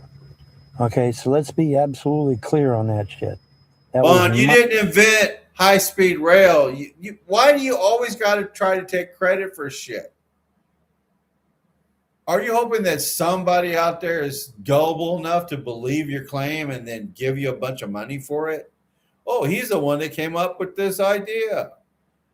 Oh, no, somebody had the idea way before you. That's what you didn't invent high-speed rail. You didn't come up with the reasons to use it. My idea, not some other motherfucker. I get so sick of this shit. I come up with something and some other motherfucker is giving credit on the internet. All these abbreviations that you use here on the internet every day, BRB, AFK, AFK away from keyboard. Oh, you're going to claim credit for all that shit? And even if I believed it, so what? What does it get you?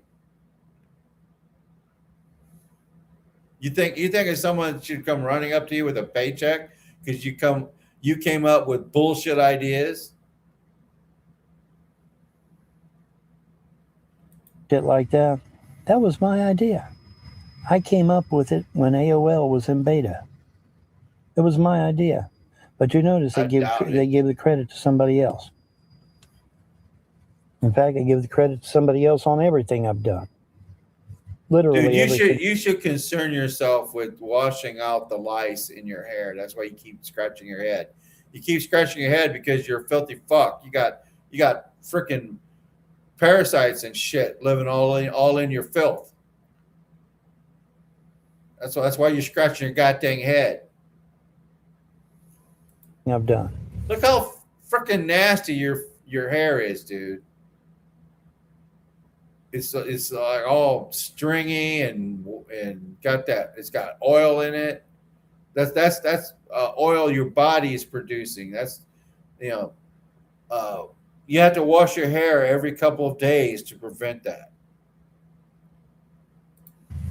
Oh well. Maybe if I'd gotten credit for shit, I might not be poor right now. You never know. Oh fuck! Okay, that's why he's saying it. He thinks that someone should, he said, "Oh, I came up with that idea, whatever it is." Von Helton say if Von Helton looks at my car and he sees that there's a covering over my steering wheel. so that the steering wheel is easier to hold on to. It's not rough. It's not rough on your grip and all that. It's not like hard. It's soft. They got those. They got those in like the auto parts stores. And it'd be like he sees one. He goes, "Hey, I came up with that idea. One winter, I just took some cloth and some duct tape and I wrapped up my steering wheel, and and so that I could grip it easier. I came up with that idea. I should get a check. I should get money. I go, just curl into a little ball somewhere and just waste away already." Oh, like maybe if Lockheed hadn't taken credit for my design. Hey son, that's your design there on that plane there. Yeah. Oh, I mentioned that earlier. He said that the United States military took his idea and made the stealth bomber from it. Because he mailed in like a childhood drawing of a frickin' plane.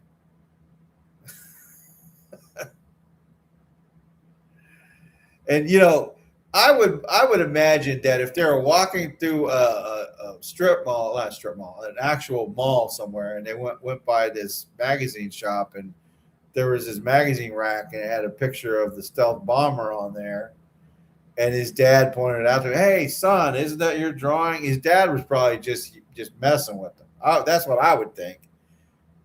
If I was with my dad and we walked by in a similar situation and he said, "Hey, Dave, isn't that your drawing?" I know my dad would be messing with me. Because ain't nobody going to take some stupid crayon drawing of some childhood vision of a plane and make a freaking blueprint out of it and then build the dang thing. Nobody's going to do it. God, Vaughn. You live in an absolute fantasy world, man. Daddy, that is my design.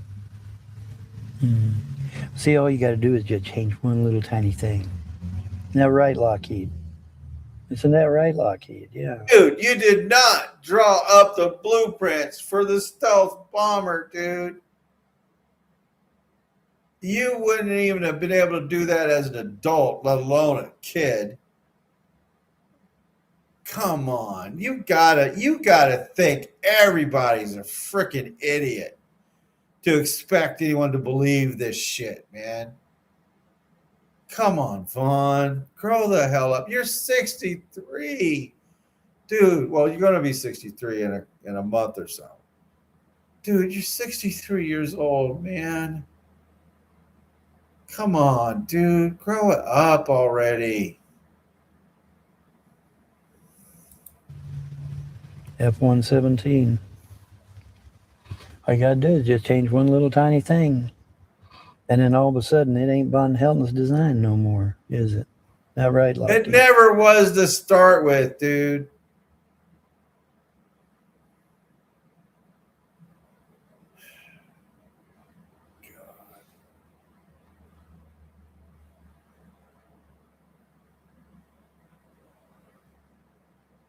He needs to be in a mental institution, and they need to surgically paralyze his vocal cords, because there's nothing but stupidity that comes out of this fool.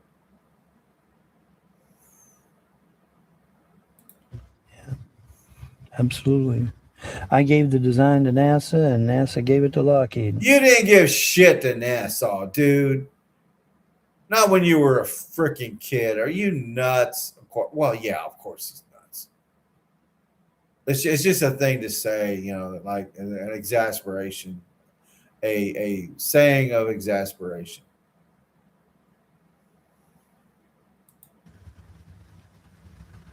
Sure did. Sure did. You sure did. Oh, well, who gives a fuck, right? How come you can't draw some blueprints for some soap and water? Dude, no one's ever going to take you seriously. Even if the stuff you're talking about sounds realistic. No one's ever going to take you seriously until you wash yourself.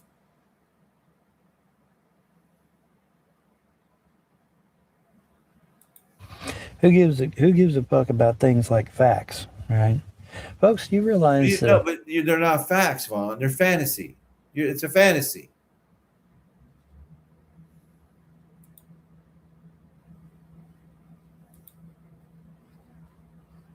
if I gotten credit for building the F-117 body design, that I sure as fuck wouldn't be poor right now or living in my car right now? You didn't, That's for Vaughn. damn sure. You didn't.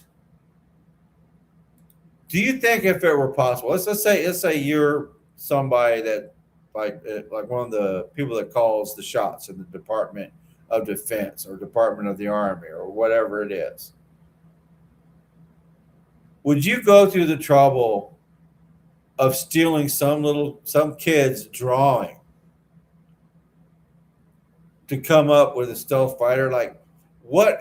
Okay, the things that go into the stealth fighter, all the technologies and everything, whatever metals or how aerodynamic it is to prevent its detection from radar. I think that was the big deal. They wanted to make it as impervious to radar as possible. So they figured out how to shape the wings a certain way, what metals and to use. Like what would be the appropriate maximum, or what would be the ceiling as far as high up they would be, because it's harder for radar to find something that's closer to the ground. I do know that. So what little kid is going to come up with all this stuff, Vaughn? I don't care how much of a genius you claim to have been. No kid knows all the different types of metallic alloys that have to go together, what types of aluminums and plastics and fuel rates and all the stuff that goes in to make an aircraft harder to detect by radar. You got to take the type of fuel into account. You got to take the size of the craft into account, the shape, all the components, the metallic alloys. It might have to have a certain type of metallic alloy. I heard they were doing experiments with bonding ceramic material, like you make clay pots out of and stuff, ceramic material with aluminum, or what might have been aluminum, could have been tin. But they figured out a way to combine those materials to help create a composite material that the military could use to make, to have some sort of effect, in some sort of military application. I don't remember what it was, but I remember reading about that 20 years ago, dude. So are you going to tell me some little kid knows about all that stuff? You have to have clearance. You have to have security clearance to know all the different things that they had to already have, that made up all these little components that were classified, that went into the stealth fighter. And all these things are on the blueprints. I'm absolutely certain of it. And you're telling me that you fucking wrote that shit up as a child?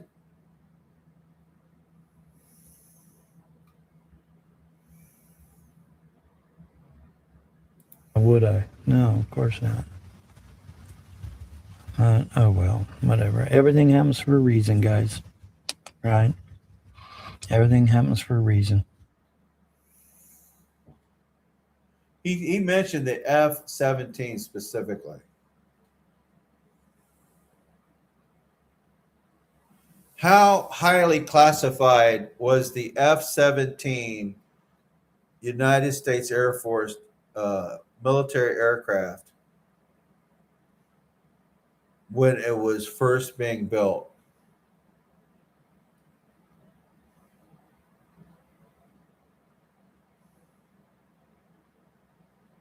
The aircraft you probably mean was the Northrop YF-17 Cobra, not the operational F-17. It was not highly classified when it's being built in the early 1970s. It was a publicly acknowledged U.S. Air Force lightweight. So I thought it would be classified. It was a publicly acknowledged U.S. Air Force lightweight fighter competition prototype, developed openly enough that Northrop finally rolled it out April 1974. YF-17 meant it was an experimental fighter competing in the Air Force lightweight fighter program. Oh, it had nothing to do with being anything stealth. He's not even talking about a stealth fighter.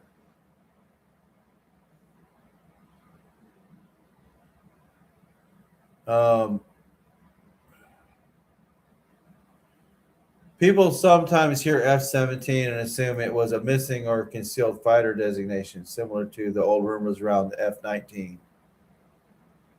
That did not end the design story. Northrop McDonnell and Douglas adapted and enlarged the basic YF-17 concept for the Navy's carrier fighter competition. It was not highly classified by all Cold War secret aircraft standards. It was a visible, publicly announced competitive prototype.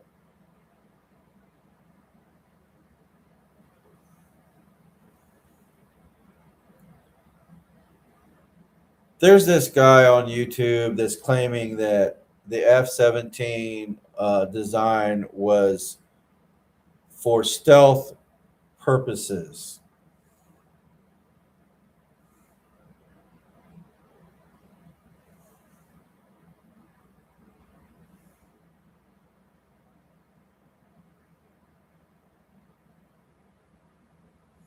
Oh, accidentally got the wrong designation here. The YF-17 is what I'm talking about.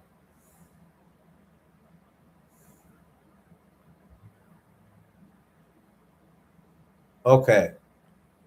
The YF-17 Cobra. In that case, YouTube claim would be wrong if he says the YF's design was for radar stealth. I was assuming that Vaughn knew the type of aircraft. See, I don't know nothing about aircrafts, but I was assuming that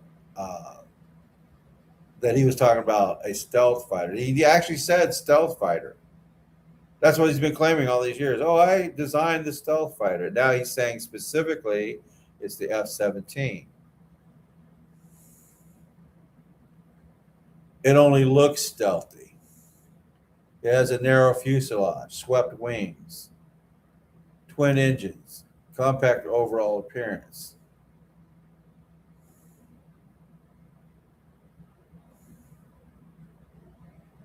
It had an ordinary exposed engine intakes, external storage capability.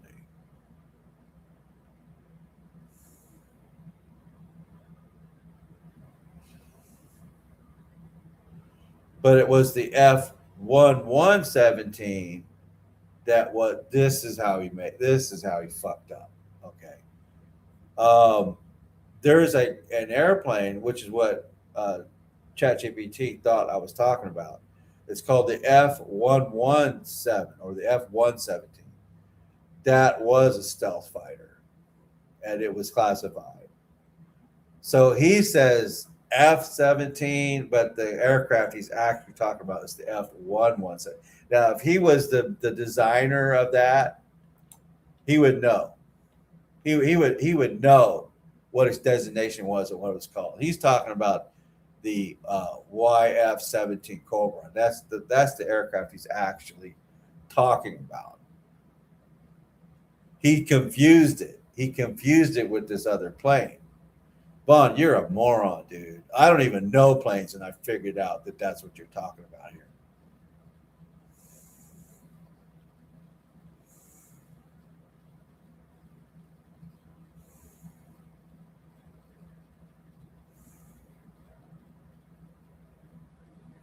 The Concorde should totally your idea.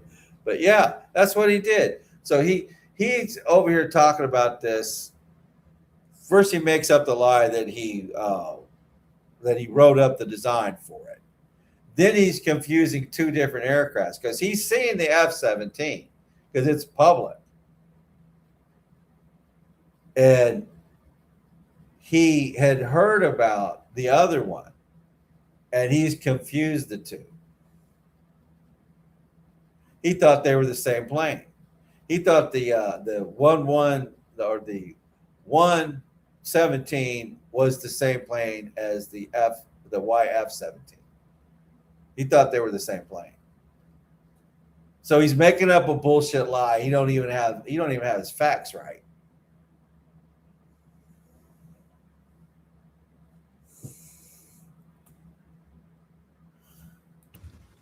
Anyways, just thought I'd share the news this morning. China has now hooked up another province with high-speed rail, and here we sit with no rail at all to speak of, except an old antiquated 1950s era system that, by the way, keeps you from going to work in the morning. Folks, these maglev trains sit up high.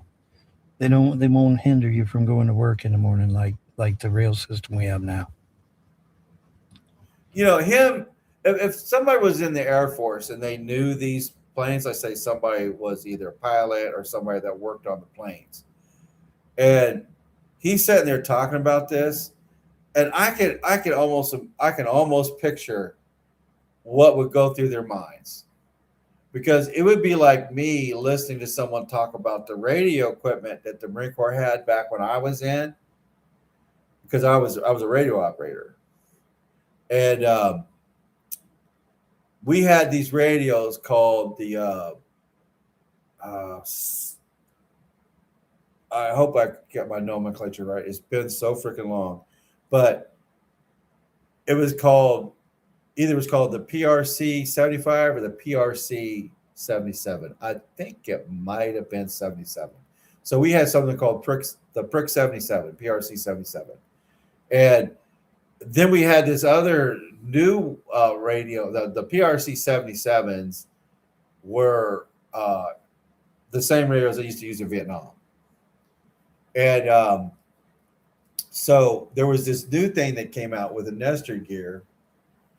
That was more sophisticated, encryption capable radio system. And the thing was like 1/5 the size. It was like the size. I don't know if I have anything here like that, but okay, it's yeah, this will work. So the new radios were about the size of this iPad here, only a slightly narrower and about like this thick. And the PRC 75s were as big as a backpack. And so they were a lot easier to carry. So that'd be like someone confusing those two things.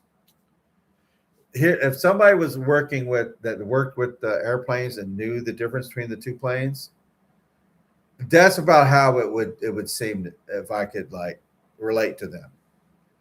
It'd be like someone confusing the old Vietnam big bulky radios that we used to carry about the size of a backpack and confusing it with something as small as this iPad.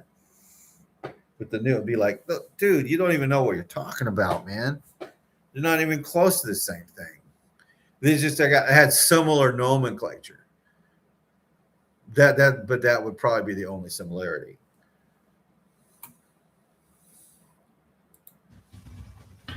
You know, can you imagine not having to wait for a train no more? That'd be nice, wouldn't it? Yeah, they sit up high. These high-speed monorails, they sit up high. You don't have to wait for a train no more, ever.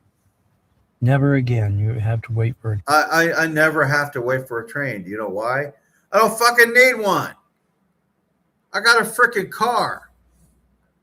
I got a car in a highway system. And if I need to go great distances, like more than say a couple hundred miles, I can fly there. Do you know, I flew this is the last time I've flown, by the way. It was like 20 years ago. I flew from Kansas City Airport to St. Louis in 45 minutes. It takes about almost 3 hours to drive there by car.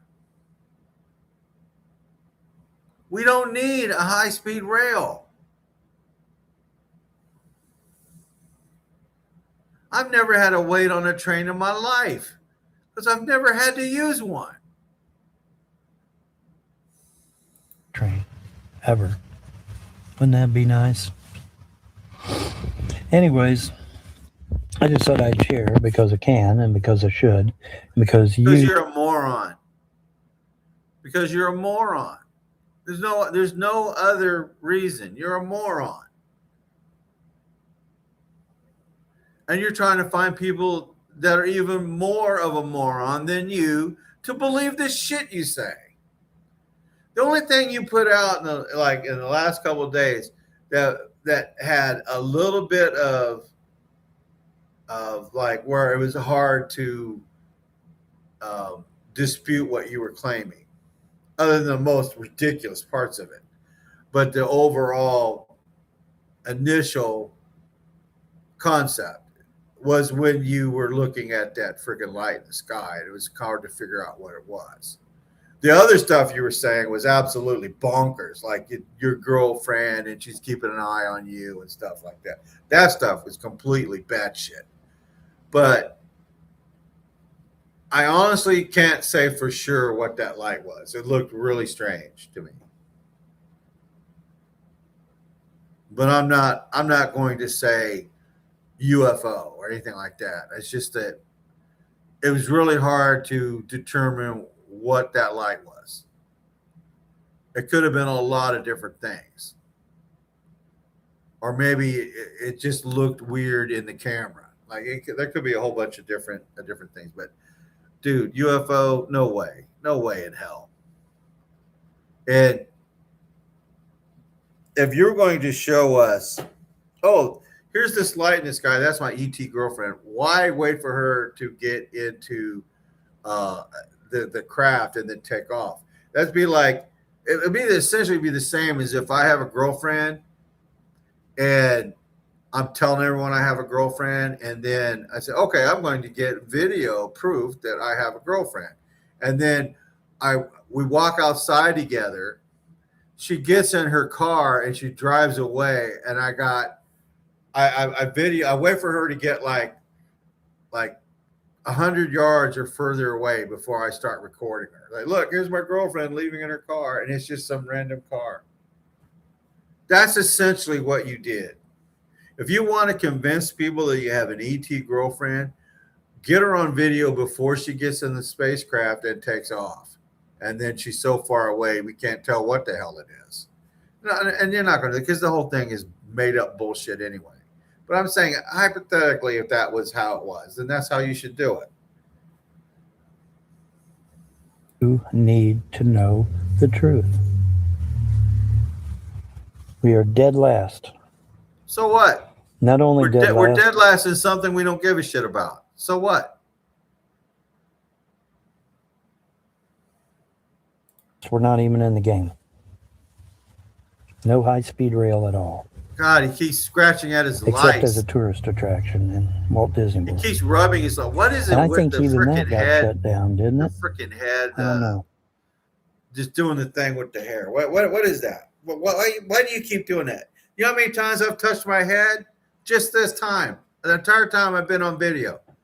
You must have been wiping your head about a dozen or more times in a freaking 14-minute video.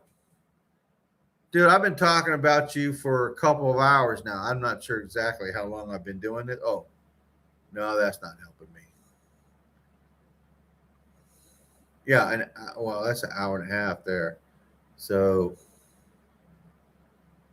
come on. God bless America. Let me see. If I go all the way back here, I can tell how long I've been doing this. Yeah, almost 4 hours. I've been talking about you almost 4 hours. I only touched my head once. Do you know why, Vaughn? Because I actually bathe. I actually wash my hair.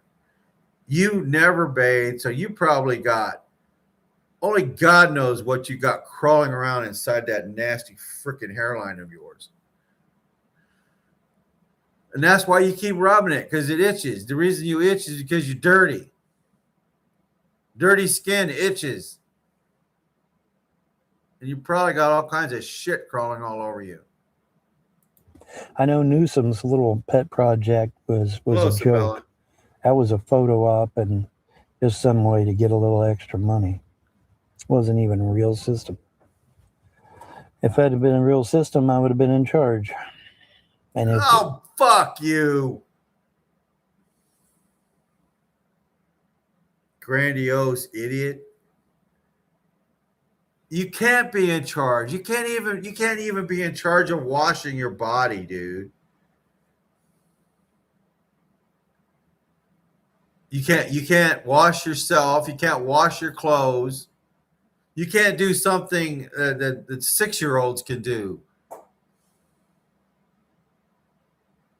and if I was in charge, it would have got done. It would have No, got done. no.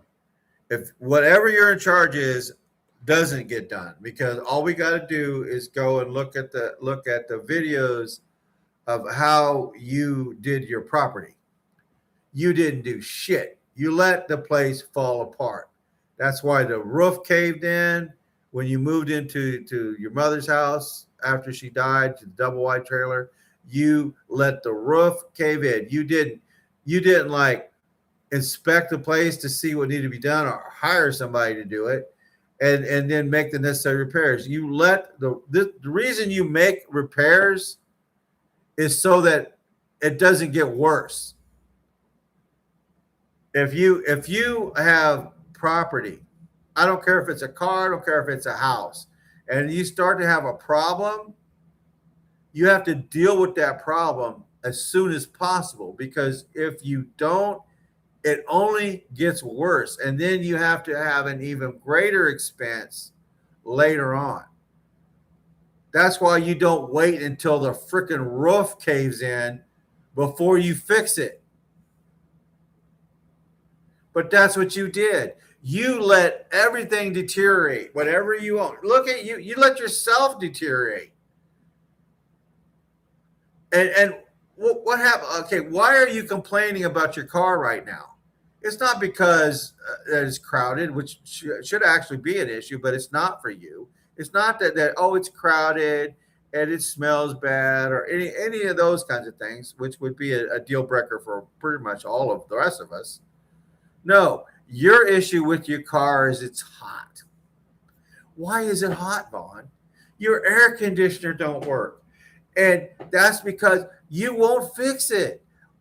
Dude, I could probably fix your air conditioner for you.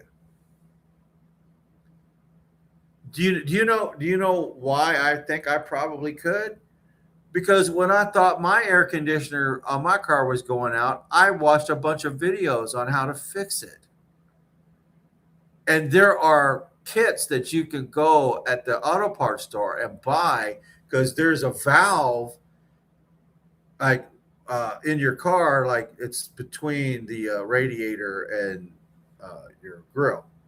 And it's like a little tube that runs down, and there's a valve there, and you can unscrew it, and you can take a can of what the Freon or whatever, however the kit's got it set up, and you can connect it there, and you can put all that Freon into your air conditioner, and your air conditioner would work.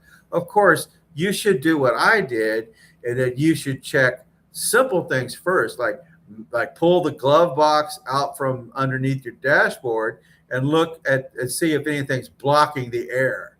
And that's what was wrong with mine. A piece of plastic, like from a grocery bag or something, it got stuck down in there. I didn't know about it until then. I pulled it out of there, and my air conditioner started working fine.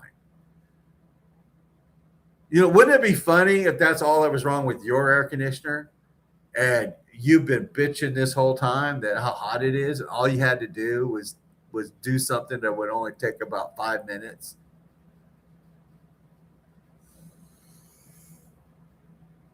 A working air conditioner was one of the things we had on the list to get when we got a new car. But our old one was like hella old. Yeah. Well, even old ones. I mean, it all depends on how. You know, I mean, if the like the tube and all that's broken and stuff like that, yeah, there's very little you can do. But as long as everything's connected right, even an old air conditioner, you should be able to fix. Now, I did find out that if I do that, then I void the warranty on the car. But my car's already 4 years old, so it's way past the warranty. And they said that when you do that, you're not a professional, so you could run the risk of damaging the air conditioner. Like later on, you will decrease the life expectancy of your air conditioner if you do it yourself instead of letting a professional. Of course, that's what they said on the video, but you know, they want people to hire other people because they want to make money and stuff. But you never know what the hell you're talking about. Hell, you're too stupid to even look shit up because you have to know everything. You couldn't even change your freaking car battery, dude. A little kid can change a car battery. Geez, you know how easy it is to change a car battery? You couldn't even, in fact, you didn't even need to change the car battery. All you had to do was jump it and not turn your goddamn lights on without your car running.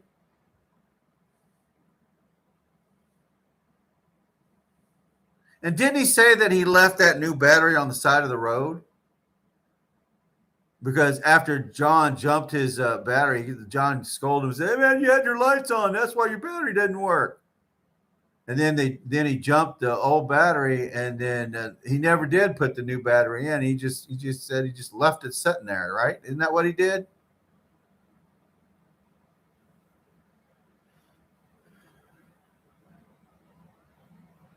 Meow, meow, meow until you give in. What are you talking about?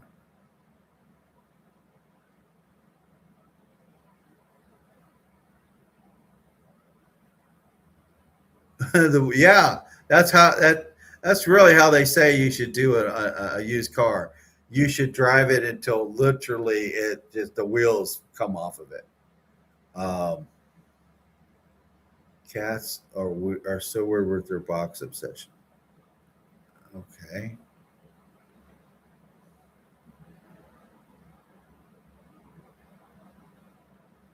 Yeah, you even leave your dome light on, it could drain your battery. Now, my battery, I still got the original battery. They say that the battery only lasts about 4 or 5 years. Well, that's about 4 or 5 years old, and I don't know. I mean, if I got the extra money, like in about 6 months or so, I might go ahead and get a new battery. But there's other things on the list. I mean, and if it's still running, it's still running. Like if it goes out, yeah, I'll have to. Of course, I'll have to take care of it. God, the guy is so dumb, man. He don't know shit. He don't know his head from his ass. And this is what. Well, look how dirty his neck is. Jesus. Look, that's dirt. That's dirt, man. You freaking nasty maggot. It's no wonder these people are homeless. It's no wonder someone like Shanny and Jason and Vaughn are homeless. They're idiots. They're too stupid not to be.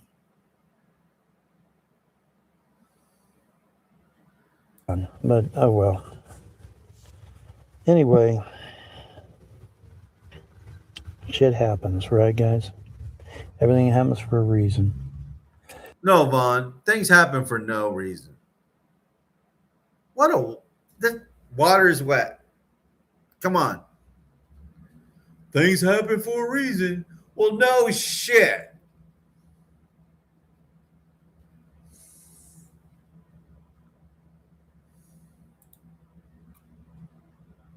Anyways, I'm out of here. Y'all have a wonderful morning. If Peace. only it were true.